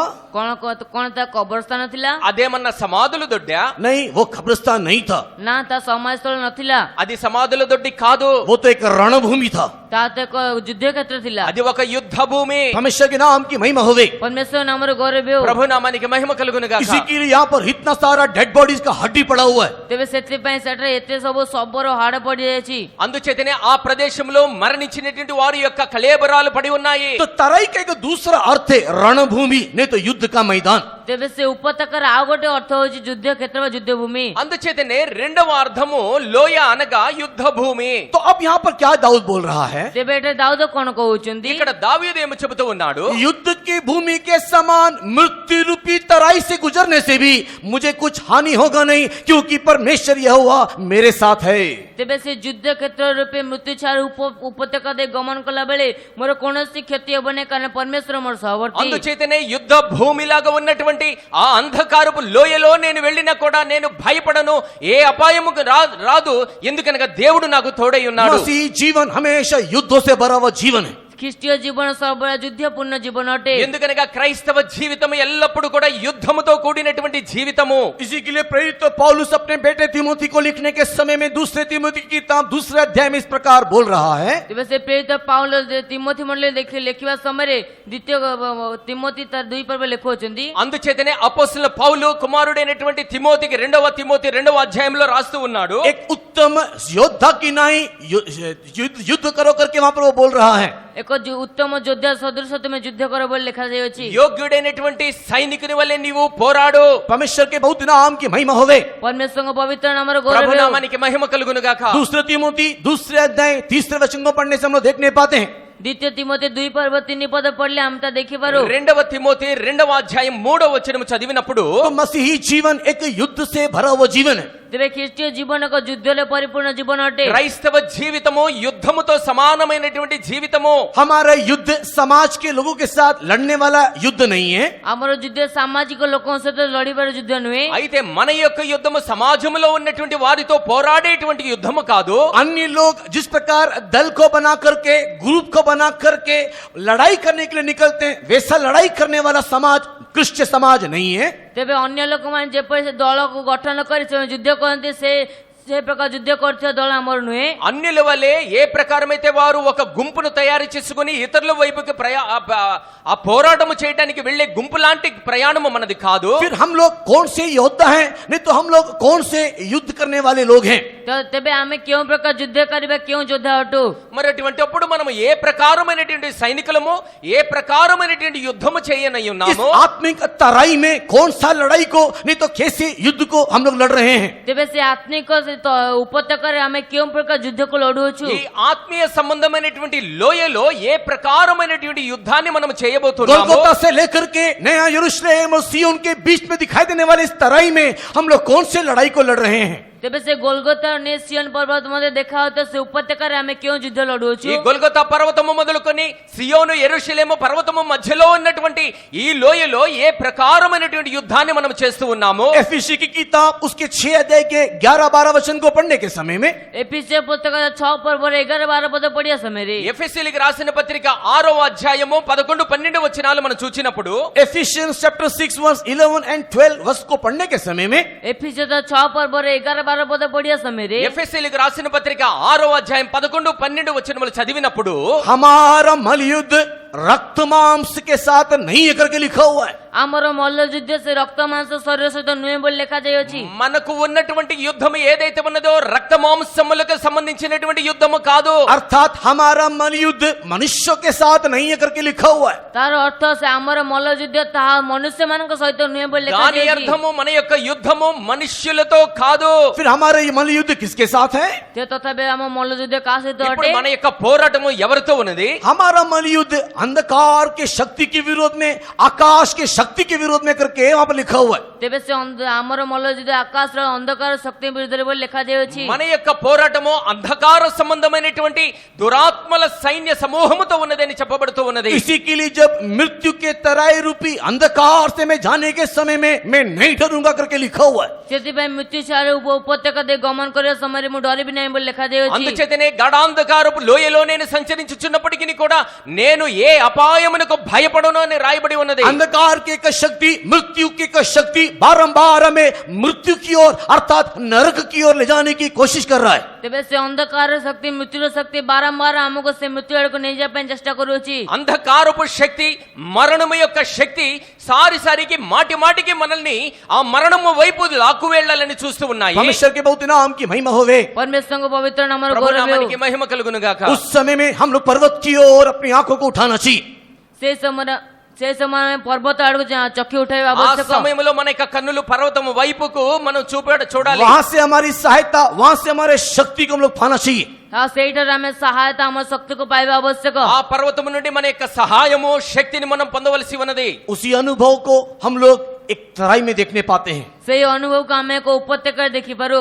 అటువంటి అనుభవాన్ని మనము ఒక లోయలో చూస్తూ ఉంటాము। और अगर हम लोग उस तराई के विषय में जानना चाहेंगे तो दूसरे इतिहास की किताब उसकी 20वें अध्याय में उस तराई को द वैली ऑफ बराखा करके कहा जाता है। ତେବେ ଯଦି ଆମେ ସେ ଉପତ୍ୟକା ବିଷୟରେ ଜାଣିବାକୁ ଚାହିଁବା ତେବେ ଦ୍ୱିତୀୟ ବଂଶାବଳୀ ତାର 20 ପର୍ବରେ ଆମେ ସେ ବିଷୟରେ ଦେଖିପାରିବା। రెండవ లోయను గురించి అక్కడ రాయబడిన రెండవ ద్వితీయ దినవృత్తాంతాల గ్రంథము 20వ అధ్యాయంలో రాయబడి ఉన్నది। परमेश्वर के बहुत नाम की महिमा होवे। परमेश्वर पवित्र नामର गौरव ହେଉ। दूसरा इतिहास 20वां अध्याय 26वां वचन। ଆଉ ଦ୍ୱିତୀୟ ବଂଶାବଳୀ ତାର 20 ପର୍ବ 26 పଦ। రెండవ దినవృత్తాంతాలు 20వ అధ్యాయము 26వ వచనములో రాయబడి ఉన్నది బెరకా లోయ। ତହୁଁ ଚତୁର୍ଥ ଦିନ ସେମାନେ ବର୍ଖା ଉପତ୍ୟକାରେ ଏକତ୍ରିତ ହେଲେ, କାରଣ ସେଠାରେ ସେମାନେ ପରମେଶ୍ୱରଙ୍କ ଧନ୍ୟବାଦ କଲେ। ଏହେତୁ ଆଜି ପର୍ଯ୍ୟନ୍ତ ସେହି ସ୍ଥାନ ନାମ ବର୍ଖା ଉପତ୍ୟକା ହୋଇଅଛି। परमेश्वर के बहुत नाम की महिमा होवे। परमेश्वरଙ୍କ पवित्र नामର गौरव ହେଉ। ప్రభు నామానికి మహిమ కలుగును గాక। यहाँ पर एक तराई जिसको बराखा का तराई करके कहा जाता है। ଏଠାରେ ଏକ ଉପତ୍ୟକା ଯାହାକୁ ବର୍ଖା ଉପତ୍ୟକା ବୋଲି କୁହାଯାଏ। ఇక్కడ రాయబడినటువంటి లోయ పేరు బెరకా లోయ। परमेश्वर के नाम की महिमा होवे। परमेश्वरଙ୍କ नामର गौरव ହେଉ। ప్రభు నామానికి మహిమ కలుగును గాక। यहाँ पर एक युद्ध हुआ था। ଏଠାରେ ଏକ ଯୁଦ୍ଧ ହେଉଥିଲା। ఇక్కడ ఒక యుద్ధము జరిగింది। उस युद्ध में परमेश्वर को जय दिया था। ସେଇ ଯୁଦ୍ଧରେ ପରମେଶ୍ୱର ସେମାନଙ୍କୁ ଜୟ ଦେଇଥିଲେ। ఆ యుద్ధములో దేవుడు విజయమును కలగచేశాడు। इसी के लिए उन्होंने परमेश्वर को धन्यवाद किया, परमेश्वर को महिमा किया। ସେଥିପାଇଁ ସେମାନେ ସେଠାରେ ସଦାପ୍ରଭୁଙ୍କୁ ଧନ୍ୟବାଦ କଲେ, ତାଙ୍କର ମହିମା କଲେ। దాని నిమిత్తమే ప్రజలు దేవునికి స్తోత్రములు చెల్లించి ఉన్నారు, దేవుని మహిమపరిచి ఉన్నారు। और इससे धन्यवाद में उनके एक नाम रखा वैली ऑफ बराखा बोल करके। ତେବେ ସେ ଧନ୍ୟବାଦ ସକାଶେ ସେମାନେ ଏକ ନାମ ରଖିଲେ ବରାଖା ఆయనకు ଉପତ୍ୟକା। కృతజ్ఞతాస్తుతులు చెల్లించినందువలన ఆ లోయకు బెరకా లోయ అని పేరు పెట్టబడి ఉన్నది. अभी सारी बातों को पढ़ करके सुनाने के लिए समझाने के लिए समय नहीं है। ଏବେ ସମସ୍ତ ବିଷୟ ପଢି ଶୁଣେ ବୁଝିବା ପାଇଁ ସମୟ ନାହିଁ। సమస్త విషయాల నిమిత్తమే చదివి వివరంగా చెప్పడానికి సమయం లేదు. हमारा आत्मिक जीवन एक युद्ध, एक लड़ाई से भरा हुआ जीवन है। ଆମର ଆତ୍ମିକ ଜୀବନ ଏକ ଯୁଦ୍ଧରେ ପରିପୂର୍ଣ୍ଣ ଜୀବନ ଅଟେ। మన యొక్క ఆత్మీయ జీవితము యుద్ధముతో కూడినటువంటి లోయలాగా ఉన్నది.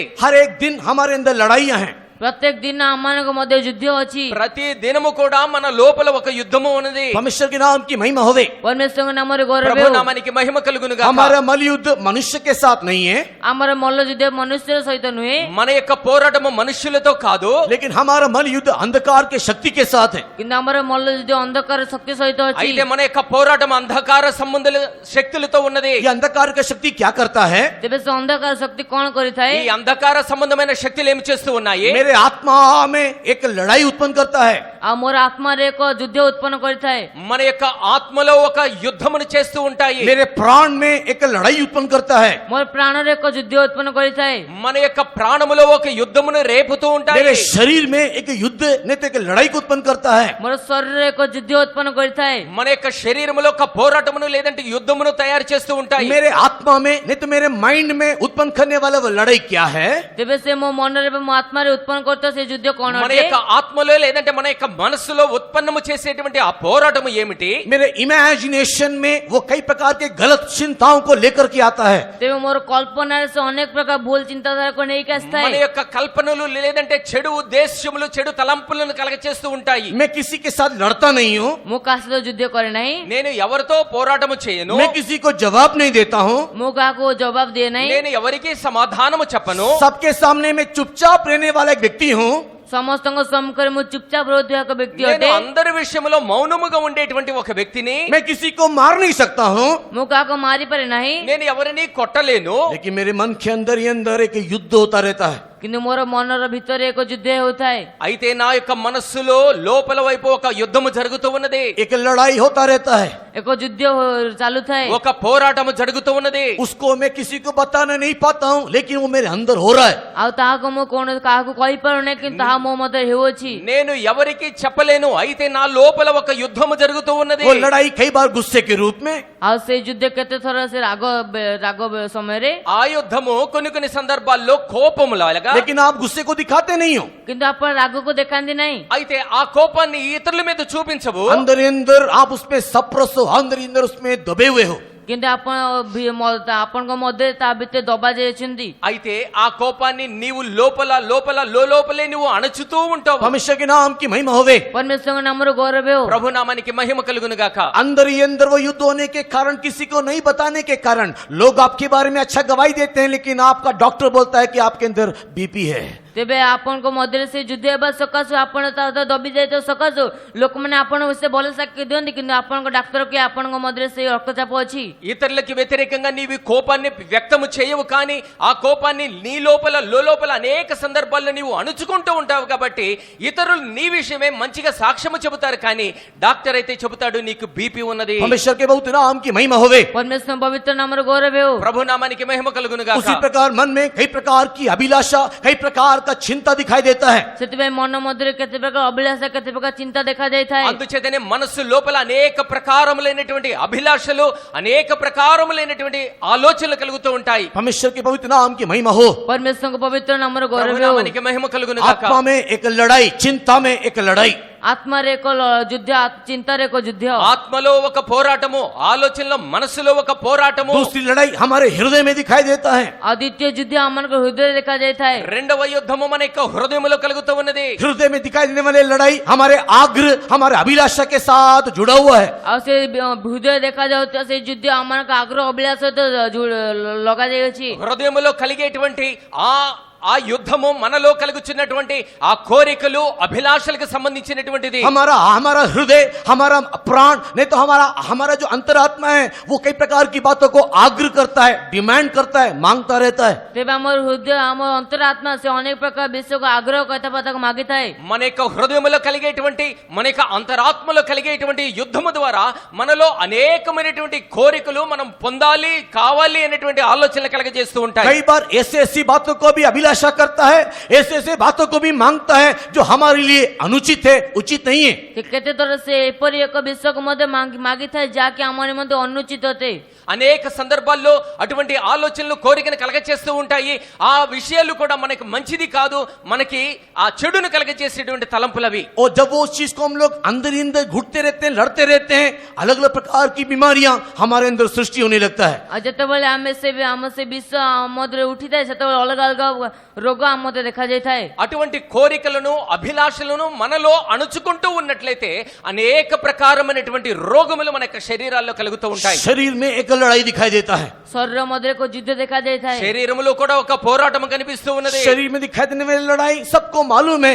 शरीर के काम, शरीर का अभिलाषा क्या क्या है। ତେବେ ଶରୀରରେ ଦେଖାଯାଉଥିବା ଯୁଦ୍ଧ ସମସ୍ତଙ୍କୁ ଜଣା। ଶରୀରର କାର୍ଯ୍ୟ ବା ଶରୀର ଅଭିଳାଷ କଣ କଣ ଅଟେ? శరీరములో నుండి కలిగేటువంటి పోరాటం మనందరికీ తెలుసు. అనగా శరీరమునకు సంబంధించినటువంటి కోరికలు, శరీరేచ్ఛలు, శరీరము నుండి కలిగిచున్నటువంటి అభిలాషలు परमेश्वर के बहुत नाम की महिमा होवे। ପରମେଶ୍ୱରଙ୍କ ପବିତ୍ର ନାମର ଗୌରବ ప్రభు ହେଉ। నామానికి మహిమ కలుగును గాక. इस प्रकार हमारे शरीर, आत्मा, प्राण में एक लड़ाइयां हैं। ସେଇ ପ୍ରକାର ଆମ ଶରୀର ଆତ୍ମା ପ୍ରାଣରେ ଏକ ଯୁଦ୍ଧ ଅଛି। అందుచేతనే మన యొక్క ప్రాణాత్మ దేహములలో కూడా అనేక ప్రకారములైనటువంటి పోరాటములు ఉన్నాయి. और आपको और मुझको चाहिए कि हम एक अच्छे योद्धा के समान इसका सामना करें। ତେବେ ଆପଣ ଆଉ ମୋତେ ଆବଶ୍ୟକ ଯେ ଆମେ ଏକ ଉତ୍ତମ ଯୁଦ୍ଧ ପାଇଁ ତାର ସାମ୍ନା କରିବା। నేను మీకు కూడా అవసరమై ఉన్నది ఒక మంచి సైనికుని వలె మనము పోరాటం జరిగించాలి. अगर मैं कोई गलती करता हूं, ଯଦି ମୁଁ କିଛି ଭୁଲ କରିଥାଏ, ఒకవేళ నేను ఒక తప్పు చేసినట్లయితే, अगर मेरे अंदर कुछ गलतियां हैं, ଯଦି ମୋ ମଧ୍ୟରେ କିଛି ଭୁଲ ଅଛି, ఒకవేళ నాలో గనక తప్పులు ఉన్నట్లయితే, और अगर इस भाई ने उसको देख लिया, ଆଉ ଯଦି ଏ ଭାଇ ତାକୁ ଦେଖିଲେ, ఒకవేళ ఈ సహోదరుడు కనుక చూచినట్లయితే, वो मुझे डांट करके बताता है, ଆଉ ସେ ମୋତେ ରାଗି କୁହନ୍ତି, నన్ను గద్దించి చెబుతూ ఉంటాడు. मुझे पता चलता है कि ये मेरी गलती है और मैं उसको सुधारता हूं।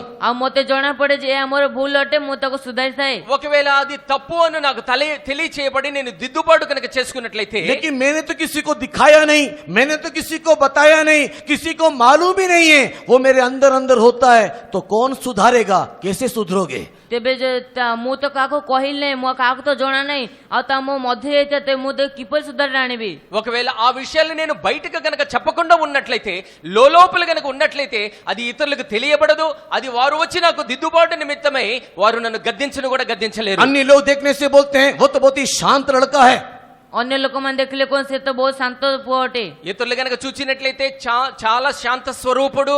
अंदर दूसरे लोग देखने के टाइम बोलते हैं वो तो बहुत ही शांत सुशील लड़की है। ତେବେ ସେ ଅନ୍ୟ ଲୋକ ଦେଖିବା ସମୟରେ କୁହନ୍ତି ସେ ତ ବହୁତ ଶାନ୍ତ ସୁଶୀଳ ଝିଅ ఇతరులు ଅଟେ। గనక చూచినట్లయితే ఆ పాప చాలా మంచిది, శాంత స్వరూపురాలు. लेकिन अंदर ही अंदर एक लड़ाई है, अंदर ही अंदर एक कष्ट और क्लेश दिखाई दे रहा है। କିନ୍ତୁ ତାଙ୍କ ଭିତରେ ତାଙ୍କ ଅନ୍ତରାତ୍ମାରେ ଏକ ଯୁଦ୍ଧ, ଏକ କଷ୍ଟ ଦେଖାଯାଉଛି। అయితే లోపల మాత్రము ఒక పోరాటం ఉన్నది. అది బయటికి వ్యక్తము చేసుకోలేకుండా లోపల అణచబడుతూ ఉన్నది. ऐसा ही एक अनुभव एक बाहरी रूप के रूप में, नहीं तो एक बाहरी चित्रण के रूप में यहोशापात राजा के समय में हुआ। ଆଉ ଏପରି ଏକ ଅନୁଭବ, ଏକ ବାହାରିକ ଚିତ୍ରଣ ఆ ప్రకారముగానే యెహోషాపాతు రాజు ఎదురుగా ఇటువంటి అనుభవం ఒక పర్వతములాగా కనిపిస్తూ ఉన్నది. परमेश्वर के बहुत नाम की महिमा होवे। परमेश्वर पवित्र नामର ଗୌରବ ହେଉ। ప్రభు నామానికి మహిమ కలుగును గాక. यहोशापात राजा के राज्य के समय में, ଆଉ ସେ ଜିହୋଶାଫାଟ ରାଜାଙ୍କ ରାଜ୍ୟ ସମୟରେ, యెహోషాపాతు రాజు రాజ్యము చేస్తున్నటువంటి సమయంలో पहला दूसरा इतिहास 20वें अध्याय के पहले वचन को पढ़ने से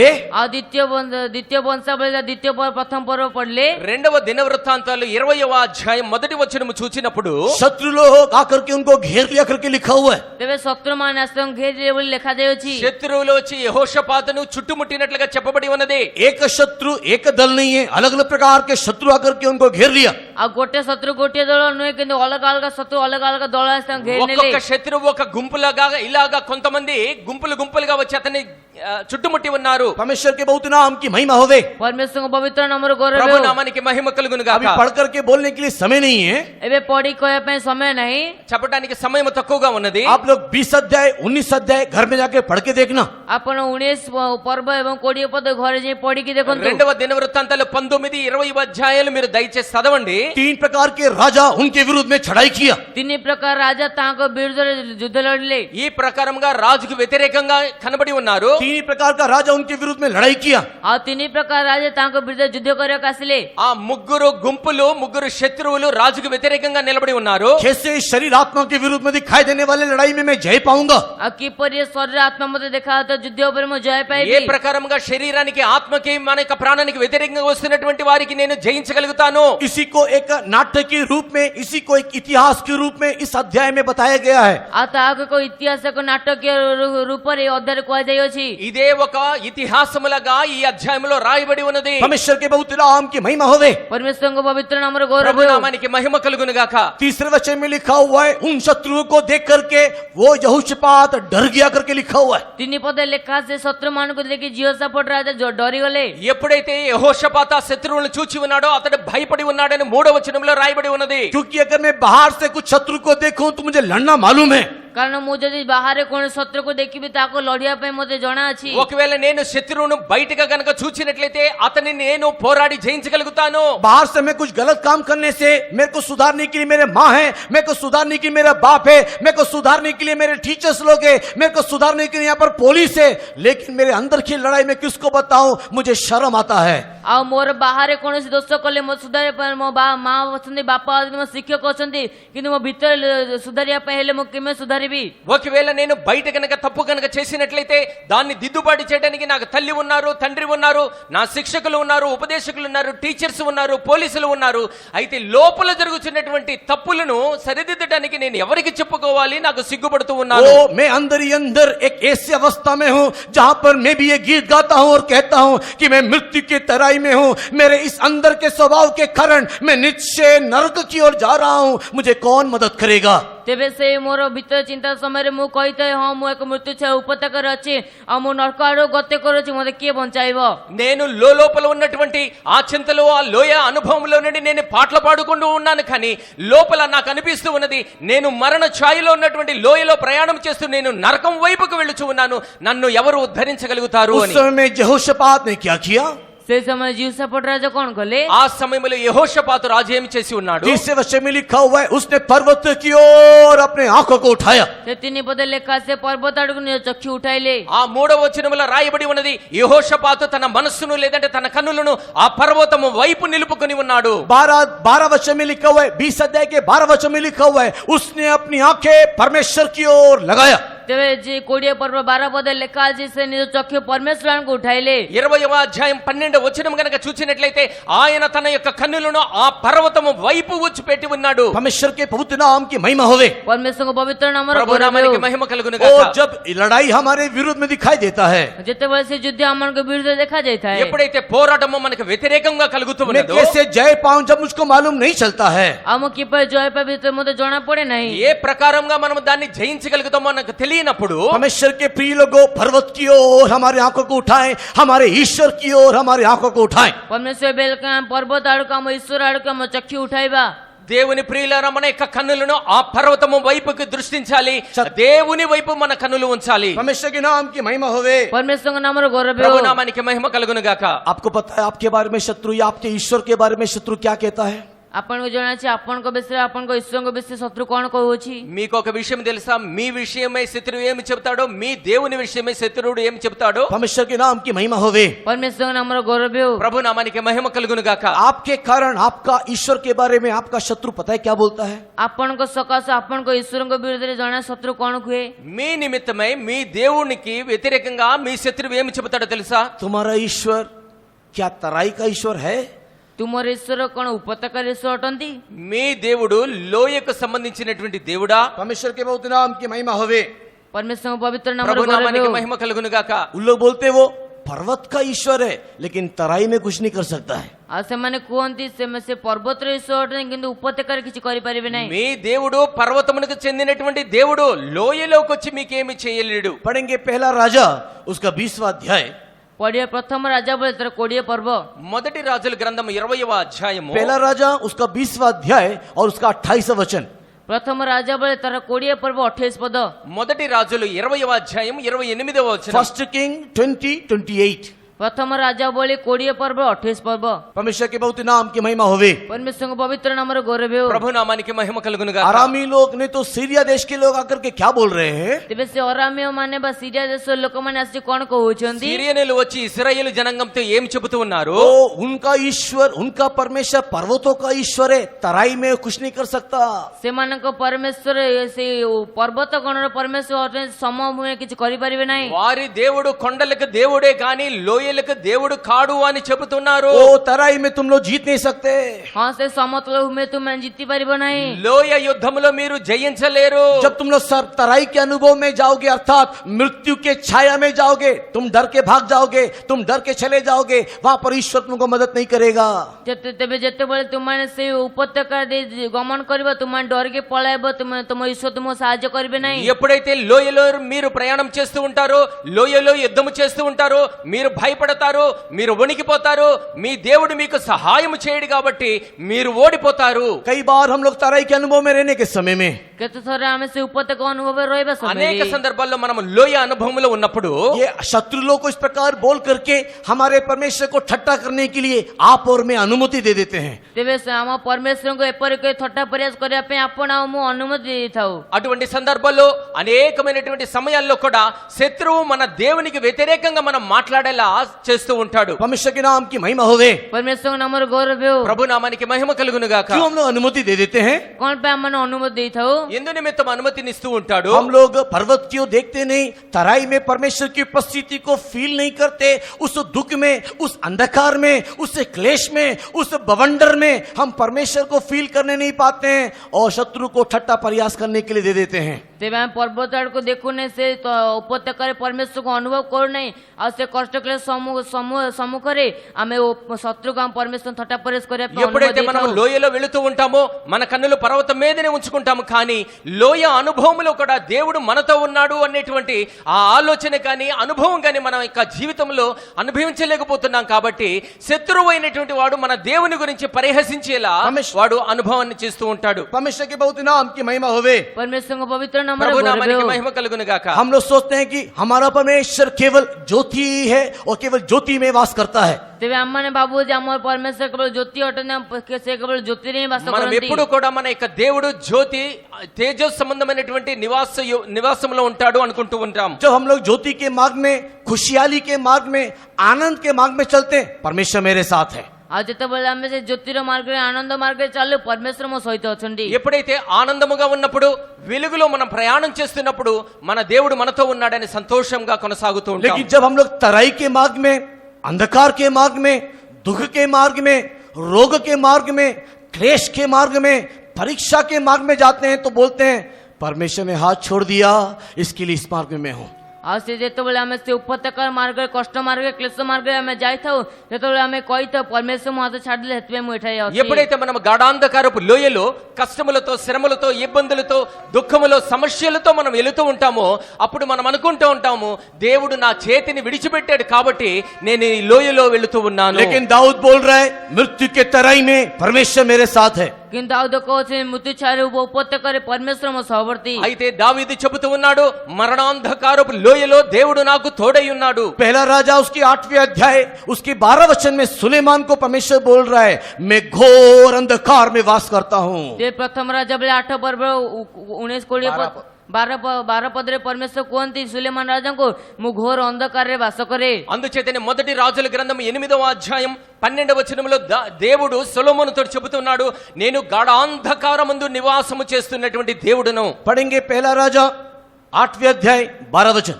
पढ़िए प्रथम राजा बोले तार 8 पर्व 12 पद।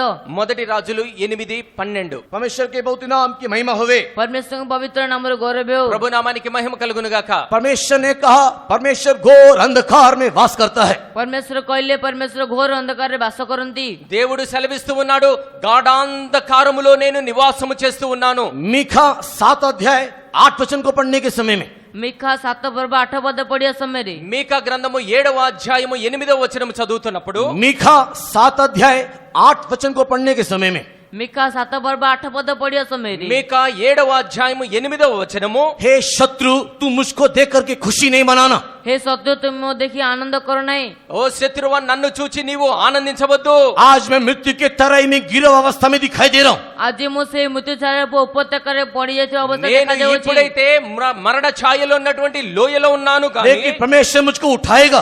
किंतु सदाप्रभु मते उद्धारिबे। అయితే దేవుడు నన్ను లేపుదుడు.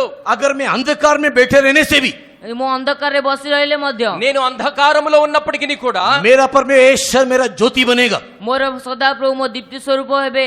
యెహోవా నాకు వెలుగుగా కనబడును. तो परमेश्वर के प्रिय लोगों, जब हम लोग अंधकार में बैठते हैं, जब दुख में रहते हैं, जब परीक्षा में घिरे रहते हैं, जब कोई व्यक्ति हमको दिखाई नहीं देता, जहां पर कभी भी हमको मदद नहीं मिलता, कोई हमारा सहारा नहीं होता, डोंट थिंक कि परमेश्वर मेरे साथ नहीं है।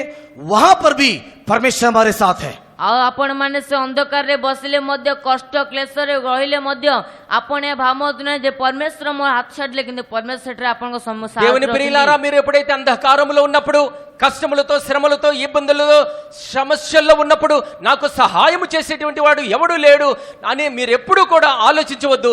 ఎందుకంటే అంధకారములో ఆ సమయంలో కూడా దేవుడు మీతో ఉండి మీకు సహాయం చేస్తాడు. मैं आपको अय्यूब के बारे में बोल दूं। मु आपण को आयुब विषय कहबी। నేను మీకు యోబుని గురించి చెబుతాను. अय्यूब परमेश्वर के लिए खड़ा हुआ था। आयुब परमेश्वर को निमित्त ठिया होइतिले। ఆ యోబు దేవుని ఎదుట నీతిమంతుడై ఉన్నాడు. लेकिन परमेश्वर के लिए खड़े होने के समय में एक परीक्षा उसके जीवन में आया। किंतु परमेश्वर को समके ठिया बस समय एको परीक्षा तंगो जीवन में आसिला। ఎప్పుడైతే దేవుని నిమిత్తం నిలబడి ఉన్నాడో ఒక పెద్ద సమస్య పరీక్ష అతని జీవితంలో వచ్చినది. उसके सारे दोस्त लोग पता है क्या बोलने लगे उसके बारे में? आ तांको समस्त सांग मान जणे तांको विषय कोन कहबाको लागिले। అతని స్నేహితులందరూ కూడా అతని విషయమై ఏమి చెబుతున్నారు మీకు తెలుసా? तूने कोई पाप किया होगा, तुमे कोन सी पाप करिथिबो, నీవేదో పాపం చేసి ఉన్నావు, तूने कुछ गलती किया होगा, तुमे किछि भूल करिथिबो, నీవేదో తప్పు చేసి ఉంటావు, तेरे को परमेश्वर ने हाथ छोड़ दिया होगा, तुते परमेश्वर हाथ छाड़ी देथिबे। దేవుని యొక్క హస్తము నిన్ను విడిచిపెట్టి ఉండవచ్చు. शायद तू धर्मी नहीं है, होई पर तुमे धार्मिक नुह। బహుశా నీవు నీతిమంతుడు కావేమో. इसी के लिए परमेश्वर ने तुझे हाथ छोड़ करके इस मुसीबत में डाल दिया। सेतिमे परमेश्वर तुमको हाथ छाड़ी तुमको ए कष्ट रे पकाई देले। అందుచేతనే దేవుడు తన హస్తాన్ని విడిచిపెట్టి నిన్ను ఈ సమస్యలో పెట్టి ఉన్నాడు. अगर परमेश्वर तेरे साथ होता, यदि परमेश्वर तुमको सहित थांते, ఒకవేళ దేవుడే నీతో ఉన్నట్లయితే क्या एक साथ तेरे सातों बच्चे मर जाते? कोन गोटिया सांग तुम 7 जन पिला मरि जायतांते? ఒకే సమయంలో 7 పిల్లలు చనిపోతారా? क्या एक ही दिन में तेरे दास मर जाता?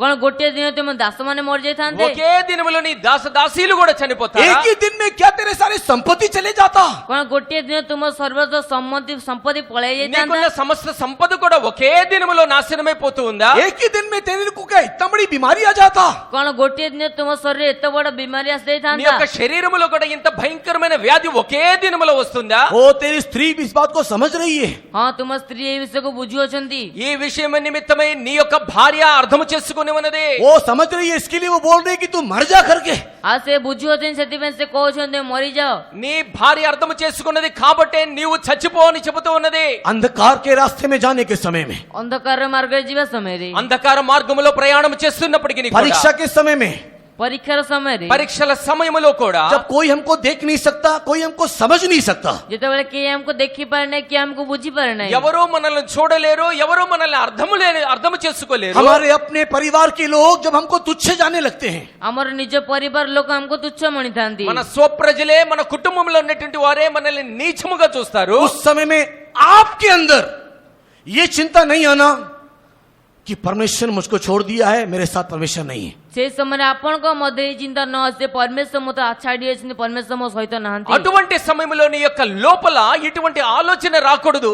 ఏమంటే దేవుడు నాకు తోడుగా లేడు, దేవుడు నన్ను విడిచిపెట్టి ఉన్నాడు అని. कोई आपके साथ नहीं होने से भी, आप एक घोर अंधकार में होने से भी, परमेश्वर का वचन कहता है परमेश्वर उस अंधकार में तेरे लिए ज्योति बनेगा।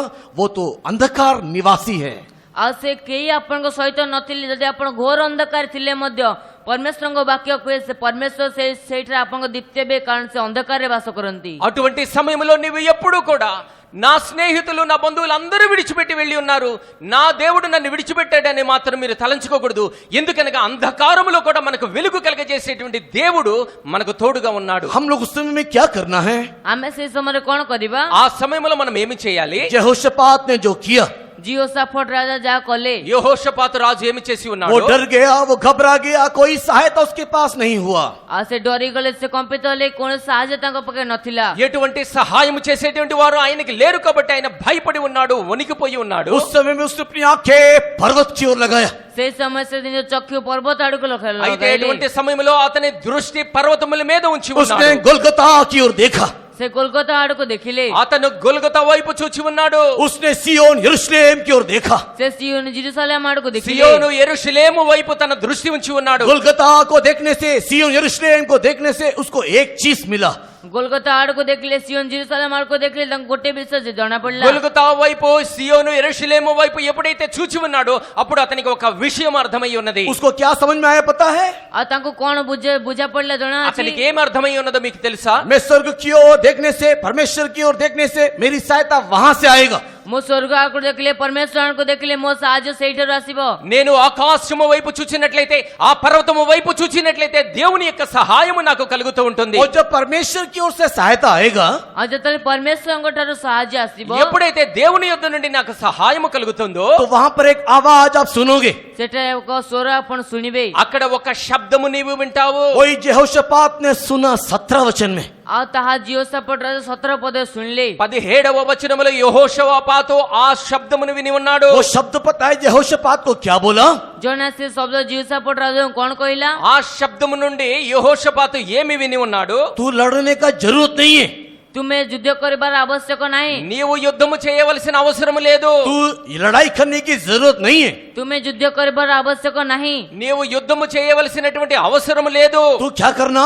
ତୁମେ କଣ କରିବ? నీవు ఏమి చేయాలి? तू चुपचाप खड़ा रहना बस। ତୁମେ ଚୁପଚାପ ଠିଆ ହୁଅ, କେବଳ ସେତିକି। నీవు మౌనముగా నిలబడి ఉండు। परमेश्वर के नाम की महिमा होवे। ପରମେଶ୍ୱରଙ୍କ ନାମରେ ଗୌରବ ହେଉ। ప్రభు నామానికి మహిమ కలుగును గాక। 17 वचन में उसको एक संदेश आ रहा है, पर लड़ाई तेरा नहीं है, तू बस चुपचाप रहना। 17 ପଦେ ତାଙ୍କୁ ଏକ ସମ୍ବାଦ ଆସୁଛି, ତୁମେ ଯୁଦ୍ଧ କରନା, ତୁମେ ଚୁପଚାପ ରୁହ।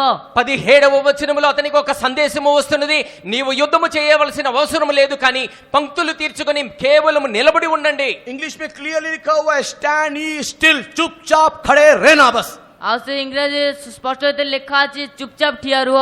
ఇంగ్లీషులో చక్కగా రాయబడి ఉన్నది, మీరు కేవలం నిలబడి ఉండండి। तू लड़ाई करने की जरूरत नहीं है। ତୁମେ ଯୁଦ୍ଧ କରିବାର ଆବଶ୍ୟକ ନାହିଁ। నీవు యుద్ధము చేయవలసిన అవసరం లేదు। तलवार निकालने की जरूरत नहीं है। ଆଉ ତୁମେ ଖଡଗ କାଢିବାର ଆବଶ୍ୟକ నీవు ନାହିଁ। కత్తి దూయవలసిన అవసరం లేదు। चुपचाप रहना। ସୁସ୍ଥିର ରୁହ। మౌనముగా ఉండు। लेकिन यहोशापात चुप नहीं रहा। କିନ୍ତୁ ସେ ଝିଅ ସପୋର୍ଟ ଚୁପ ରହିଲେ ନାହିଁ। అయితే యెహోషాపాతు మౌనంగా ఉండలే। लेकिन इसका मतलब ये नहीं कि वो तलवार लेकर के लड़ने के लिए गया। ଆଉ ତାହାର ଅର୍ଥ ଏହା ନୁହେଁ ସେ ଖଡଗ କାଢି ଲଢିବା ପାଇଁ ଗଲେ। దాని అర్థం కత్తి తీసుకుని దూసి యుద్ధానికి పోయాడని కాదు। पता है उसने क्या किया? ଜଣା ସେ କଣ କଲେ? ఆయన ఏం చేశాడో తెలుసా? परमेश्वर का प्रॉमिस और युद्ध के बीच में करने वाले काम को उसने किया। ଆଉ ପରମେଶ୍ୱରଙ୍କ ପ୍ରତିଜ୍ଞା ଏବଂ ଯୁଦ୍ଧ ମଧ୍ୟରେ କରୁଥିବା ଏକ କାର୍ଯ୍ୟକୁ ସେ କଲେ। దేవుని యొక్క వాగ్దానమును యుద్ధానికి మధ్యలో చేయవలసినటువంటి కార్యాన్ని ఆయన చేసి ఉన్నాడు। परमेश्वर का प्रॉमिस है, तू युद्ध करने का जरूरत नहीं, चुपचाप रहे। ପରମେଶ୍ୱରଙ୍କ ପ୍ରତିଜ୍ଞା ଅଟେ, ତୁମେ ଯୁଦ୍ଧ କରି ରହିବା ନାହିଁ, ତୁମେ ସୁସ୍ଥିର దేవుని ରୁହ। యొక్క వాగ్దానము చెబుతూ ఉన్నది, నీవు యుద్ధము చేయవలసిన అవసరం లేదు, నీవు మౌనముగా నిలబడి ఉండు। 15 वचन के लास्ट लाइन में लिखा हुआ है, बैटल परमेश्वर का है। ଆଉ 15 ପର୍ବର ଶେଷ ଧାଡ଼ିରେ ଲେଖା ଅଛି, ଯୁଦ୍ଧ ପରମେଶ୍ୱରଙ୍କର ଅଟେ। 15వ వచన ఆఖరి భాగములో రాయబడి ఉన్నది, ఈ యుద్ధము మీరు కాదు, దేవుడైన యెహోవాయే జరిగించును। इसी के लिए तू चुपचाप रहना। ସେଥିପାଇଁ ତୁମେ ଚୁପଚାପ ରୁହ। అందుచేతనే మీరు మౌనముగా ఉండండి। लेकिन जय पाने से पहले କିନ୍ତୁ ଜୟ ପାଇବା ପୂର୍ବରୁ అయితే జయాన్ని పొందడానికి ముందుగా यहोशापात चुपचाप नहीं रहा। ସେ ଜିଉ ସପୋର୍ଟ ରାଜା ଚୁପଚାପ ରହିଲେ ନାହିଁ। యెహోషాపాతు మౌనంగా ఉండలేదు। फिर क्या किया? ତେବେ କଣ କଲେ? ఏం చేశాడు? 21 वचन 22 वचन बोलता है, उसने परमेश्वर को धन्यवाद किया। ସେ 21 ପର୍ବ 22 ପଦ କୁହେ, ଆଉ ସେ ପରମେଶ୍ୱରଙ୍କୁ ଧନ୍ୟବାଦ କଲେ। 21వ వచనం 22వ వచనం కనుక చూచినట్లయితే, యెహోషాపాతు దేవునికి స్తోత్రములు చెల్లించి ఉన్నాడు। उसने गीत को गाया, ସେ ଗୀତ ଗାଇଲେ, ఆయన గీతములు పాడి ఉన్నాడు। उसने स्तुति किया, ସେ ସ୍ତୁତି କଲେ, స్తుతి చెల్లించాడు। उसने परमेश्वर को प्रशंसा किया। ସେ ପରମେଶ୍ୱରଙ୍କୁ ପ୍ରଶଂସା କଲେ। దేవుని ప్రశంసించి ఉన్నాడు। बस କେବଳ ସେତିକି। కేవలం అది మాత్రమే చేశాడు। आश्चर्य की बात है, शत्रु आपस में लड़कट मरे। ଆଉ ସେ ଆଶ୍ଚର୍ଯ୍ୟ ବିଷୟ ଅଟେ, ଶତ୍ରୁ ନିଜ ନିଜ ଭିତରେ ହଣାକଟ ହୋଇ ମରିଗଲେ। ఆశ్చర్యకరమైన విషయం ఏంటంటే, శత్రువులు తమలో తాము పొడుచుకొని చనిపోయి ఉన్నారు। इन्होंने तलवार नहीं निकाला। ଆଉ ସେମାନେ ଖଡ୍ଗ ବାହାର କଲେ ନାହିଁ, వీరైతే కత్తి దూయలేదు, इन्होंने कुछ नहीं किया, ସେମାନେ କିଛି କଲେ ନାହିଁ, వీరైతే ఏమీ చేయలేదు, केवल परमेश्वर को धन्यवाद किया। ସେ କେବଳ పరమేశ్వରଙ୍କୁ ଧନ୍ୟବାଦ କଲେ। కేవలము దేవునికి స్తోత్రములు మాత్రమే చెల్లించి ఉన్నారు. मुझको लगता है पौलुस को ये बात मालूम था, ମୋତେ ଲାଗୁଛି ପାଉଲଙ୍କୁ ସେ ବିଷୟ ଜଣା ଥିଲା। నాకు తెలుస్తూ ఉన్నది పౌలుకు కూడా ఈ విషయం తెలుసు అని. ये फॉर्मूला मालूम था, ଆଉ ସେଇ ସୂତ୍ର ତାଙ୍କୁ ଜଣା ଥିଲା। ఈ సూత్రము పౌలుకు తెలిసి ఉన్నది. इसी के लिए पौलुस क्या कर रहा है, ସେଥିପାଇଁ ପାଉଲ କଣ କରୁଅଛନ୍ତି? అందుచేతనే పౌలు ఏమి చేస్తూ ఉన్నాడు, बंदी गृह में परमेश्वर की आराधना कर रहा है। ସେ ବନ୍ଦୀ ଗୃହରେ ପରମେଶ୍ୱରଙ୍କୁ ଆରାଧନା କରୁଅଛନ୍ତି। ఆ చెరసాల్లో ఉండి బందీ గృహంలో ఉండి దేవుని ఆరాధిస్తూ ఉన్నాడు, वो परमेश्वर की महिमा कर रहा है, ସେ ପରମେଶ୍ୱରଙ୍କ ମହିମା କରୁଅଛନ୍ତି। దేవునికి మహిమ చెల్లిస్తూ ఉన్నాడు, वो गीत को गा रहा है, प्रशंसा कर रहा है। ସେ ଗୀତ ଗାଉଛନ୍ତି, ପ୍ରଶଂସା କରୁଅଛନ୍ତି। కీర్తనలు పాడుతూ దేవుని ప్రశంసిస్తూ ఉన్నాడు. वो पता है क्या हुआ, ଜଣାଅଛି କଣ ହେଲା? ఏం జరిగిందో తెలుసా? पता है क्या हुआ, ଜଣାଅଛି କଣ ହେଲା? ఏం జరిగిందంటే पृथ्वी हिल गया, ପୃଥିବୀ ହଲିଗଲା। భూమి కంపించింది, वो बंदी गृह का नींव हिल गया, ସେ ବନ୍ଦୀ ଗୃହର ମୂଳଦୁଆ ఆ ଦୋହଲିଗଲା। చెరసాల యొక్క పునాదులు కదిలించబడ్డాయి. परमेश्वर के नाम की महिमा होवे। ପରମେଶ୍ୱର ନାମର ଗୌରବ ହେଉ। ప్రభు నామానికి మహిమ కలుగును और वो గాక. बंदी गृह हिल गया, उसका नींव हिल गया, लेकिन कोई छत उनके सिर के ऊपर नहीं गिरा। ଆଉ ସେ କାରାଗାରର ମୂଳଦୁଆ ହଲିଗଲା, କିନ୍ତୁ କୌଣସି ଛାତ ତାଙ୍କ ମୁଣ୍ଡ ଉପରେ ପଡିଲା ନାହିଁ। ఆ బందీ గృహము కదిలించబడి ఉన్నది, ఆ బందీ గృహము యొక్క పునాదులు కదిలించబడ్డాయి, కానీ ఆ బందీ గృహము యొక్క రూఫ్ ఏదైతే ఉన్నదో అది వారి మీద పడలేదు. परमेश्वर के नाम की महिमा होवे। ପରମେଶ୍ୱର ନାମର గౌరବ ହେଉ। ప్రభు నామానికి మహిమ కలుగును గాక. अगर कुछ हुआ तो इतना ही हुआ, उनका बंधन खुल गया। ଯଦି କିଛି ହେଲା ତେବେ ଏତିକି ହେଲା, ତାଙ୍କ ବନ୍ଧନ ଖୋଲିଗଲା। ఏదైనా జరిగింది అంటే ఒకటే ఒకటి జరిగింది, వారి యొక్క బంధనాలు తెగిపోయి ఉన్నాయి. और उसके बंधन खुलने के द्वारा इतना हुआ, ଆଉ ତାଙ୍କ ବନ୍ଧନ ଖୋଲିବା ଦ୍ୱାରା କେବଳ ଏତିକି ହେଲା। వారి యొక్క బంధకములు తెగిపోయిన తర్వాత ఒకటైనది. परमेश्वर के प्रिय लोगों, वो जेलर उद्धार पाया, सब लोग प्रभु को पाया।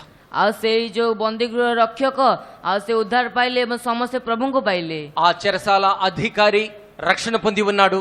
అంత మాత్రమే కాకుండా ఆ గృహంలో ఉన్న ప్రతి ఒక్కరు కూడా రక్షణ పొంది ఉన్నారు. परमेश्वर के पवित्र नाम की महिमा होवे। ପରମେଶ୍ୱରଙ୍କ ପବିତ୍ର ନାମର ଗୌରବ ప్రభు ହେଉ। నామానికి మహిమ కలుగును గాక. मृत्यु के छाया रूपी अंधकार में जाने के समय में प्रिय लोगों, अगर आप भी यहोशापात के समान और पौलुस के समान उस अंधकार में आराधना करोगे, स्तुति करोगे, प्रशंसा करोगे, तो जेलर उनका परिवार उद्धार पाने के समान बहुत सारे लोग उद्धार पाएंगे। ତେବେ ଆପଣ ମୃତ୍ୟୁ ଛାୟା ଉପତ୍ୟକା ଦେଇ ଗମନ କରିବା ସମୟରେ ଯଦି ଆପଣ ସେ ଜିଉସାପଟ ରାଜାଙ୍କ ପରିବାର ପାଉଲଙ୍କ ପରି ଘୋର ଅନ୍ଧକାରରେ ଆରାଧନା କରିବେ, ତେବେ ସେ କାରାଗାର ରକ୍ଷକ ପରିବାର ପରି ଅନେକ ଲୋକମାନେ ଉଦ୍ଧାର ପାଇବେ। దేవుని ప్రియులారా, మీరు కూడా ఎప్పుడైతే మరణ ఛాయ అనేటువంటి అంధకార సంబంధమైనటువంటి లోయలో మీరు ప్రయాణం చేస్తున్నప్పుడు, మీ యొక్క సమస్యల్లో కష్ట నష్టాల్లో గనక మీరు దేవుని స్తుతిస్తూ ఆరాధిస్తూ ఆయన ఘనపరిచినట్లయితే, ఏ ప్రకారంగా చెరసాల అధికారి తన యొక్క కుటుంబంతో పాటు రక్షణ పొంది ఉన్నారో, మీ యొక్క జీవితం ద్వారా అనేకులు కూడా రక్షణలోనికి వస్తారు. बट उसी समय में आप अगर दुख में हैं, मृत्यु के तराई में हैं, अंधकार में हैं, कष्ट में हैं, क्लेश में हैं बोल करके, मायूस होकर के, दुखी होकर के, परमेश्वर ने हाथ छोड़ दिया बोल करके अगर आप सोते रहोगे, तो प्रेरितों के काम 12 अध्याय में पतरस बंदी गृह में सोने के कारण 16 लोग मर गया। आपके कारण लोग मरेंगे। ଆଉ ଯଦି ଆପଣ ସେ ଦୁଃଖରେ ରହିବା ସମୟ ଯଦି ଆପଣ ଦୁଃଖରେ ଅଛନ୍ତି, ପରମେଶ୍ୱର ହାତ ଛାଡ଼ି ଯାଇଛନ୍ତି କହି ସେ କେବଳ ଶୋଇ ରହିବେ, ତେବେ ସେଇ ସେ ପ୍ରେରିତ ମାନଙ୍କ କାର୍ଯ୍ୟ 12 ପର୍ବ 19 ଜଣ ଲୋକ ମରିଗଲେ, ସେ ପ୍ରକାର 16 ଜଣ ଲୋକ ମରିଗଲେ, ସେ ପ୍ରକାର ଆପଣ ସକାଶେ ଅନେକ ଲୋକ ମରିଯିବେ। దేవుని ప్రియులారా, ఒకవేళ మీరు కనుక అటువంటి అనుభవంలో ఉన్నప్పుడు, గాఢాంధకారపు లోయలో మీరు ప్రయాణం చేస్తున్నప్పుడు, మీ దుఃఖ సమయంలో కష్ట సమయంలో మీరు సంతోషించకుండా స్తుతించకుండా మీరు గనక దుఃఖించి ఏడుస్తూ గనక ఉన్నట్లయితే, ఏ ప్రకారముగా అయితే అపోస్తుల గ్రంథాలు 12వ అధ్యాయములో పేతురు విషయమే రాయబడి ఉన్నదో, బంధకాల్లో అతను నిద్రిస్తూ ఉన్నాడు, దేవుణ్ణి స్తుతించకుండా ఉన్నప్పుడు అక్కడ జరిగినది ఏంటంటే 16 మంది అక్కడ చనిపోయి ఉన్నారు. 16 लोग पतरस के कारण मर गया। 16 ଜଣ ଲୋକ ପିତରଙ୍କ ସକାଶେ ମରିଗଲେ। పేతురు నిమిత్తం 16 మంది అక్కడ చనిపోయి ఉన్నారు. पता है क्यों मर गया? ଜଣାଅଛି କଣ ପାଇଁ ମରିଗଲେ? ఎందుకు చనిపోయారో తెలుసా? सारा होप छोड़ के प्रभु मेरे को मारने के लिए यहां पर ला दिया बोल के वो उस बंदी गृह में सो रहा है। ଆଉ ସମସ୍ତ ଆଶାକୁ ଛାଡ଼ି ପ୍ରଭୁ ମୋତେ ଏଠାରେ ମାରିବା ପାଇଁ ଆଣି ଅଛନ୍ତି କହି ସେ ସେଠାରେ ଶୋଇଗଲେ। దేవుడు తన హస్తమును విడిచిపెట్టి ఉన్నాడు, నన్ను చంపడానికి వీరు తీసుకుని వచ్చి ఉన్నారు కనుక అటువంటి నిరీక్షణ విడిచిపెట్టి ఆయన అక్కడ నిద్రపోతూ ఉన్నాడు. पौलुस सिलास के समान आराधना नहीं किया। ସେ ପାଉଲ ଏବଂ ସିଲାସଙ୍କ ପରି ସେ ଆରାଧନା କଲେ ନାହିଁ। పౌలు శీలల వలె ఆయన ఆరాధించడం లేదు, वो चुपचाप सो रहा है। ସେ ଚୁପଚାପ ଶୋଉଅଛନ୍ତି। ఆయన నిద్రిస్తూ ఉన్నాడు. कलीसिया प्रार्थना कर रही है। ମଣ୍ଡଳୀ ପ୍ରାର୍ଥନା କରୁଅଛନ୍ତି। అయితే సంఘం ప్రార్థిస్తూ ఉన్నది. फलस्वरूप परमेश्वर ने स्वर्गदूत को भेजा। ଆଉ ତାର ଫଳ ସ୍ୱରୂପ ପରମେଶ୍ୱର ସ୍ୱର୍ଗଦୂତଙ୍କୁ ପଠାଇଲେ। ఆ తర్వాత దేవుడు దేవదూతను అక్కడికి పంపించి ఉన్నాడు. स्वर्गदूत पौलुस पत्रस को लेकर के बंदीगृह से बाहर नगर में छोड़ दिया। ସ୍ୱର୍ଗଦୂତ ସେ ବନ୍ଦୀଗୃହରୁ ପିତରଙ୍କୁ ନେଇ ସେ ନଗର ବାହାରେ ଛାଡ଼ିଦେଲେ। దేవదూత పేతురు చేయబట్టుకొని ఆ చెరసాలలో నుండి బయటికి తీసుకొచ్చి పట్టణంలోనికి విడిచిపెట్టి ఉన్నాడు. जिस बंदीगृह में पत्रस को बंद करके रखा हुआ था, उस बंदीगृह में 4 सैनिक का 4 दल खड़ा हुआ था। ଆଉ ସେ ଯୋଉ ବନ୍ଦୀଗୃହରେ ସେ ପିତରଙ୍କୁ ରଖିଥିଲେ ସେଠାରେ ଚାରି ଜଣ ଦଳର 4ଟି ଦଳ ସେଠାରେ ରଖାଯାଇଥିଲା। ఏ చెరసాలలోనైతే పేతురుని బందీగా ఉంచి ఉన్నారో ఆ చెరసాలకు 4 కావలిలు ఉన్నాయి. ఒక్కొక్క కావలిలో 4 సైనికులు చొప్పున 16 మంది కావలుగా ఉన్నారు. ये सैनिक सोया नहीं, ସେ ସୈନିକମାନେ ଶୋଇଲେ ନାହିଁ। ఆ కావలి వారు కనబడలేదు, నిద్రపోలేదు, ड्यूटी में खड़े हैं। ଆଉ ସେମାନେ ତାଙ୍କ ସେ କାର୍ଯ୍ୟରେ ଠିଆ ହୋଇଅଛନ୍ତି। తమ యొక్క కావలిలో మెలకువగా ఉన్నారు. लेकिन पत्रस स्तुति नहीं कर रहा था। କିନ୍ତୁ ପିତର స్తుତି କରୁନଥିଲେ। అయితే పేతురు స్తోత్రములు చెల్లించడం లేదు. अगर पत्रस स्तुति करता तो ଯଦି ପିତର స్తుతి କରିଥାନ୍ତେ ବି, ఒకవేళ పేతురు గనుక స్తుతులు చెల్లించినట్లయితే स्तुति की आवाज से इन लोग घूम के देखते कि क्या हो रहा है। ସେ స్తుତିର ସ୍ୱରରେ ସେମାନେ ବୁଲିକି ଦେଖିଥାନ୍ତେ କଣ ହେଉଅଛି। ఆ స్తుతుల ద్వారా వచ్చేటువంటి స్వరమును విని వీరు అటు ఇటు తిరుగుతూ చూస్తూ ఉండేవారు. लेकिन चुपचाप है पत्रस। କିନ୍ତୁ ପିତର ଚୁପଚାପ ଅଛନ୍ତି। అయితే పేతురు మౌనంగా ఉన్నాడు. स्वर्गदूत चुपचाप उसको बाहर ले गया। ସ୍ୱର୍ଗଦୂତ ଚୁପଚାପ ତାଙ୍କୁ ବାହାର ନେଇଗଲେ। దేవుని దూత మౌనముగా పేతురును బయటికి తీసుకొచ్చాడు. क्या हुआ पता है? ଜଣାଅଛି କଣ ହେଲା? ఏం జరిగిందో తెలుసా? सुबह राजा ने बोला पत्रस को लेकर के आओ। ସେ ସକାଳୁ ସକାଳୁ ରାଜା କହିଲେ ପିତରଙ୍କୁ ନେଇକି ଆସ। ఉదయమైనప్పుడు రాజు చెబుతూ ఉన్నాడు పేతురును బయటికి తీసుకురండి. सैनिक जेल के अंदर देखने से पत्रस नहीं है, ताला है, पत्रस नहीं है। ଆଉ ସୈନିକ ମାନେ ଜେଲକୁ ଦେଖିଲେ ତାଲା ଅଛି କିନ୍ତୁ ପିତର ନାହାନ୍ତି। ఎప్పుడైతే సైనికులు లోపలికి వెళ్లి చూచి ఉన్నారో తాళం అయితే వేసి ఉన్నది కానీ లోపల పేతురు కనిపించడం లేదు. ताला है, पत्रस नहीं है। ତାଲା ଅଛି କିନ୍ତୁ ପିତର ନାହାନ୍ତି। ఆ చెరసాలకు తాళం వేసి భద్రముగా ఉన్నది, పేతురు అయితే కనిపించడం లేదు. 4 दल में चारों जगह में ताला है, लेकिन पत्रस नहीं है। 4ଟି ଦଳରେ 4 ଜାଗାରେ ତାଲା ଅଛି କିନ୍ତୁ ପିତର ନାହାନ୍ତି। 4 కావలిలో గేట్లకి తాళములు వేసినట్లుగా ఉన్నాయి, అయితే పేతురు అక్కడ కనిపించడం లేదు. क्या हुआ पत्रस? କଣ ହେଲା ପିତରଙ୍କର? పేతురు ఏమైపోయాడు? स्तुति नहीं किया, స్తుతి କଲେ ନାହିଁ, స్తుతి చెల్లించలేదు, धन्यवाद नहीं किया, ଧନ୍ୟବାଦ କଲେ ନାହିଁ, కృతజ్ఞతలు చెల్లించలేదు, परमेश्वर की महिमा नहीं किया। ପରମେଶ୍ୱରଙ୍କ ମହିମା କଲେ ନାହିଁ। దేవునికి మహిమ చెల్లించలేదు. फलस्वरूप क्या हुआ?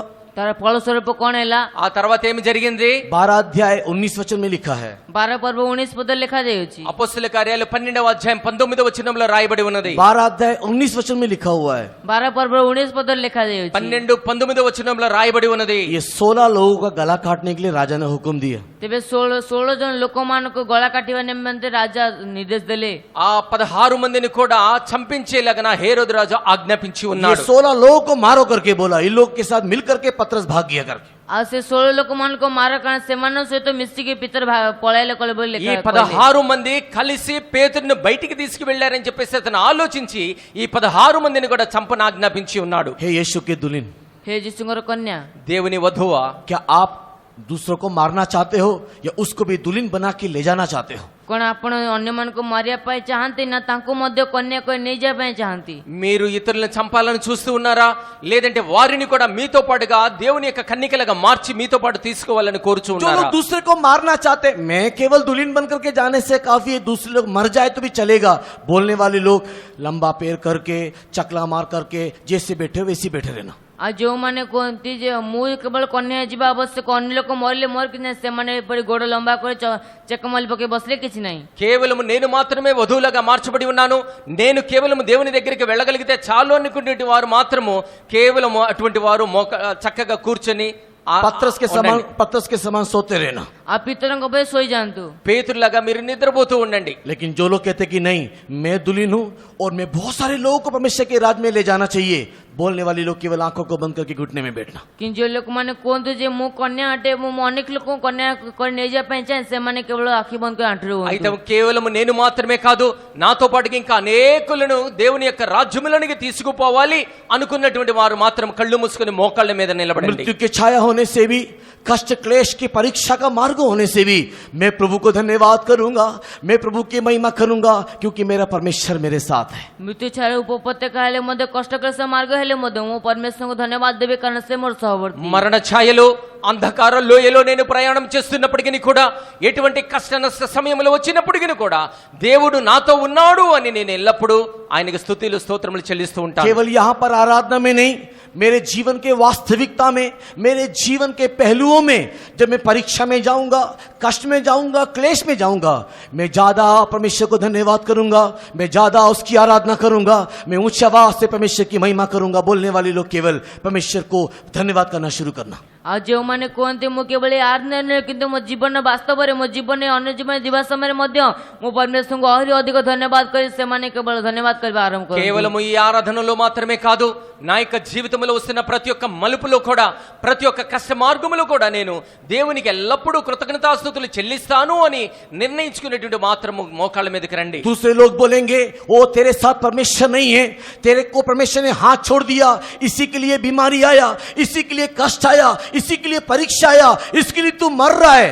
उस समय में भी आपके मुंह में केवल धन्यवाद, आपके मुंह में केवल प्रशंसा, आपके मुंह में केवल परमेश्वर की महिमा होना चाहिए। तेबे अन्य लोक माने कहबे तुमे कोन से बोल कर जे परमेश्वर को छाड़ दियो संती से समय मध्य आपन को मुखर से प्रसन्न धन्यवाद देबा आवश्यक। ఇతరులు నీ కష్ట సమయంలో చూచిన తర్వాత నీ యొక్క కష్టాల్లో శ్రమల్లో దేవుడిని తన యొక్క హస్తమును నిన్ను విడిచిపెట్టి ఉన్నాడు, అందుచేత నీ కష్టములో నీవు ఉన్నావని ఎప్పుడైతే చెబుతూ ఉంటారో ఆ సమయంలో కూడా దేవుని నువ్వు స్తుతిస్తూ మహిమపరుస్తూ ఆయనకు ఘనపరిచినట్లయితే నీవు మోకాళ్ళ మీదకి వచ్చి ఆయన और मैं స్తుతించాలి.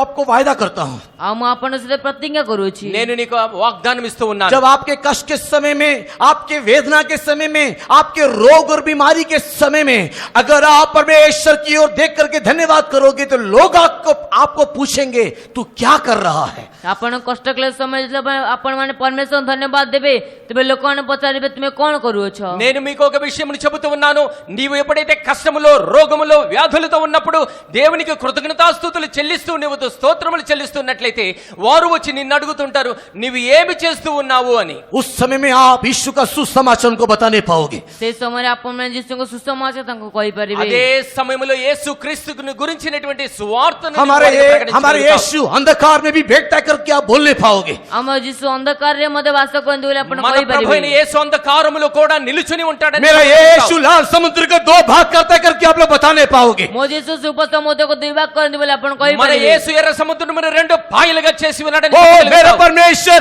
शत्रक मेशक अभिनव का परमेश्वर करके आप उनको साक्षी देने पाओगे। हमारे परमेश्वर सदरक मेषक अबेदनगो को परमेश्वर बोले आपण साक्ष्य दे परिबे। నా దేవుడు షడ్రక మేషక అబేద్నెగోల దేవుడు అని నీవు సాక్ష్యం मेरा చెప్పగలుగుతావు. परमेश्वर सिंह के मुंह से मुझे बचा सकता है करके आप उनको हियाव से बोलने पाओगे। मोर परमेश्वर सिंह मुखर मते बंचाई पांति कहि आपण साहस सहित कहि परिबे। నా దేవుడు సజీవుడు సింహపు నోటి నుండి నన్ను విడుదల చేయగలుగుతాడని ధైర్యముగా వారితో मेरा చెప్పగలుగుతావు. परमेश्वर मृत्यु की तराई में भी मेरे साथ रहता करके आप उनको बताने पाओगे। मोर परमेश्वर मृत्यु रे उपत्यका मध्य रुहंती बोले मो आपण कहि గాఢ परिबे। అంధకారపు లోయలో కూడా దేవుడు నాకు తోడై ఉన్నాడని నీవు చెప్పగలుగుతావు. उसके लिए आपके मुंह में इस प्रकार के अनुभव बताने के लिए आपके मुंह में स्तुति, आपके मुंह में धन्यवाद होना चाहिए। आ से प्रकार बेस कया पे से समय आपण को मुख स्तुति धन्यवाद रहबा आवश्यक। అటువంటి సాక్ష్యము చెప్పే నిమిత్తము ఎల్లప్పుడూ కూడా అటువంటి సమయంలోని యొక్క నోటి నుండి స్తుతి స్తోత్రములు రావాల్సి ఉన్నది. कितने लोग तैयार है कि हाँ मैं स्तुति करूंगा, केतल कोन प्रस्तुत से हम स्तुति करिबे। ఆ నేను స్తోత్రములు చెల్లిస్తానే ఎంతమంది हर अवस्था సిద్ధముగా में ఉన్నారు? स्तुति करूंगा, हां प्रत्येक अवस्था स्तुति ప్రతి करिबे। సమయంలో కూడా దేవుని हर एक స్తుతిస్తాను. परीक्षा में स्तुति करूंगा, प्रत्येक परीक्षा स्तुति ప్రతి करिबे। పరీక్షలో కూడా దేవుని हर एक స్తుతిస్తాను. बीमारी में स्तुति करूंगा, प्रत्येक रोग स्तुति करिबे। ప్రతి రోగావస్థలో కూడా స్తోత్రములు मृत्यु की చెల్లిస్తాను. तराई में स्तुति करूंगा, मृत्यु रे उपत्यका स्तुति करिबे। మరణపు లోయలో నేను స్తోత్రములు చెల్లిస్తాను. मनुष्य के निंदा में स्तुति करूंगा, मनुष्य निंदा मध्ये स्तुति करिबे। మనుషులు నిందించినప్పుడు ఎల్లప్పుడూ స్తోత్రములు सब చెల్లిస్తా छोड़ने से भी मैं स्तुति करूंगा। ସମସ୍ତେ ଛାଡ଼ିଦେଲେ ମଧ୍ୟ ମୁଁ ସ୍ତୁତି କରିବି। అందరూ నన్ను విడిచిపెట్టినప్పుడు కూడా నేను స్తోత్రములు చెల్లిస్తాను। कितने लोग तैयार है? कितने लोग तैयार है? କେତେ ଲୋକମାନେ ପ୍ରସ୍ତୁତ ఎంతమంది ଅଛନ୍ତି? సిద్ధముగా ఉన్నారు? उन लोग केवल घुटने में हो जाइए। ସେମାନେ କେବଳ ଆଣ୍ଠୁରେ ହୁଅନ୍ତୁ। వారు మాత్రమే మోకాళ్ళ మీద నిలబడండి। इस प्रकार स्तुति करने के लिए एक अनुग्रह को प्राप्त कीजिए। ఏ ప్రకారం స్తుతి କରିବା ପାଇଁ ଅନୁଗ୍ରହ ପ୍ରାପ୍ତ କରନ୍ତୁ। ఈ ప్రకారమైనటువంటి స్తోత్రములు చెల్లించలాగిన కృపను మీరు పొందండి। विपरीत स्थिति में भी स्तुति करने वाला शक्ति को पा लीजिए। ଆଉ స్తుତି କରିବା ବିପଦ ଶକ୍ତି స్తుତି କରିବା ଶକ୍ତି ପାଆନ୍ତୁ। అటువంటి స్తుతి స్తోత్రములు చెల్లించేటువంటి కృపను మీరు పొందండి। परमेश्वर से मांगोगे, परमेश्वर भी आपको देगा। ପରମେଶ୍ୱରଙ୍କ ଠାରୁ ମାଗନ୍ତୁ ସେ ଆପଣଙ୍କୁ ଦେବେ। దేవుని నీవు అడిగినట్లయితే దేవుడు ధారాళముగా నీకు అనుగ్రహిస్తాడు। सर्वोबस्तारे सर्वव्यवस्थारे धन्यवाद स्तुति करिबी। जिशु हे मुतम प्रशंसा करिबी, प्रति क्षण स्तुति करिबी। ओ सर्व धन्यवाद स्तुति करिबी। जिशु हे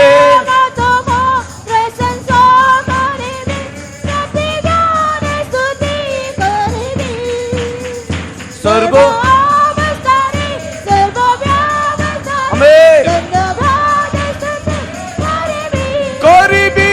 जिशु हे मुतम प्रशंसा करिबे, प्रति क्षण स्तुति करिबे। सर्वावस्थारे सर्वव्यवस्थारे धन्यवाद स्तुति करिबी करिबी। जिशु हे मुतम प्रशंसा प्रति ज्ञान स्तुति करिबे। सर्वावस्थारे सर्वव्यवस्थारे शंकर वालेगा धुरा बगरा वालेगा धुरा हमें शंकर वालेगा धुरी बिकरा वालेगा धुरा बगरा वालेगा धुरे। हालेलुया रबा का धिकरा वाला शबा का धुरा वाला हमें हमें शंकर वाला वाला बगा तबादी की धुरे बगरा वालेगा धुरा। हालेलुया रिकरा वालेगा धिकरा वालेगा धुरा बगरा वालेगा धुरे। हमें शंकर वाली की धुरी बिकरा वालेगा धुरी बिकरा वालेगा तेरा बगरा वालेगा धुरा। हालेलुया हालेलुया आमेन आमेन आमेन आमेन आमेन आमेन आमेन हालेलुया हालेलुया हालेलुया हालेलुया आमेन आमेन आमेन। यीशु के बल के बिना, ଯୀଶୁଙ୍କ ଦଳ ବିନା, यीशु के बल के बिना, ଯୀଶୁଙ୍କର ବଳ ବିନା, यीशु के बल के बिना, ଯୀଶୁଙ୍କର ବଳ ବିନା, उसके शक्ति के बिना ତାଙ୍କ ଶକ୍ତି ବିନା मैं धन्यवाद करूंगा कर क्या बोलने से ମୁଁ ଧନ୍ୟବାଦ କରିବି କହିଲେ शत्रु आपको देख करके ठट्टा करेगा, ଶତ୍ରୁ ଆପଣଙ୍କ ଦେଖି ପରିହାସ କରିବ। वो आपका मजाक उड़ाएगा, ସେ ଆପଣଙ୍କ ମଜା କରିବ। आपको भागना पड़ेगा। ଆପଣଙ୍କୁ ପଳାଇବା ପାଇଁ ପଡିବ। इसके लिए प्रिय लोगों में धन्यवाद करूंगा करके बोलने से काफी नहीं है। ସେଥିପାଇଁ ପ୍ରିୟ ଲୋକମାନେ ଧନ୍ୟବାଦ କରିବି ବୋଲି କହିଲେ ଯଥେଷ୍ଟ ନୁହେଁ। वो शक्ति भी हमारे अंदर आने दे, ସେ ଶକ୍ତି ମଧ୍ୟ ଆମ वो ମଧ୍ୟରେ बल भी ଆସୁ। हमारे अंदर आने दे, ସେ ବଳ ଆମ वो ମଧ୍ୟରେ ଆସୁ। अभिषेक हमारे अंदर आने दे, ସେ ଅଭିଷେକ ଆମ वो ମଧ୍ୟରେ ଆସୁ। सामर्थ हमारे अंदर आने दे, ସାମର୍ଥ୍ୟ ଆମ वो ମଧ୍ୟରେ ଆସୁ। जीवन हमारे अंदर आने दे, ସେ ଜୀବନ ଆମ उस ମଧ୍ୟରେ सामर्थ ଆସୁ। को देख करके शत्रु भागने दे। ତାକୁ ଦେଖି ଶତ୍ରୁ ପଳାଇବା। हालेलुया हालेलुया हालेलुया हालेलुया आमेन आमेन आमेन आमेन आमेन। ओ धिक्करा वालेगा धुरा बगरा वालेगा धुरी भी गला वालेगा धुरा। आमेन। सर्वावस्थारे सर्वव्यवस्थारे धन्यवाद स्तुति करिबी।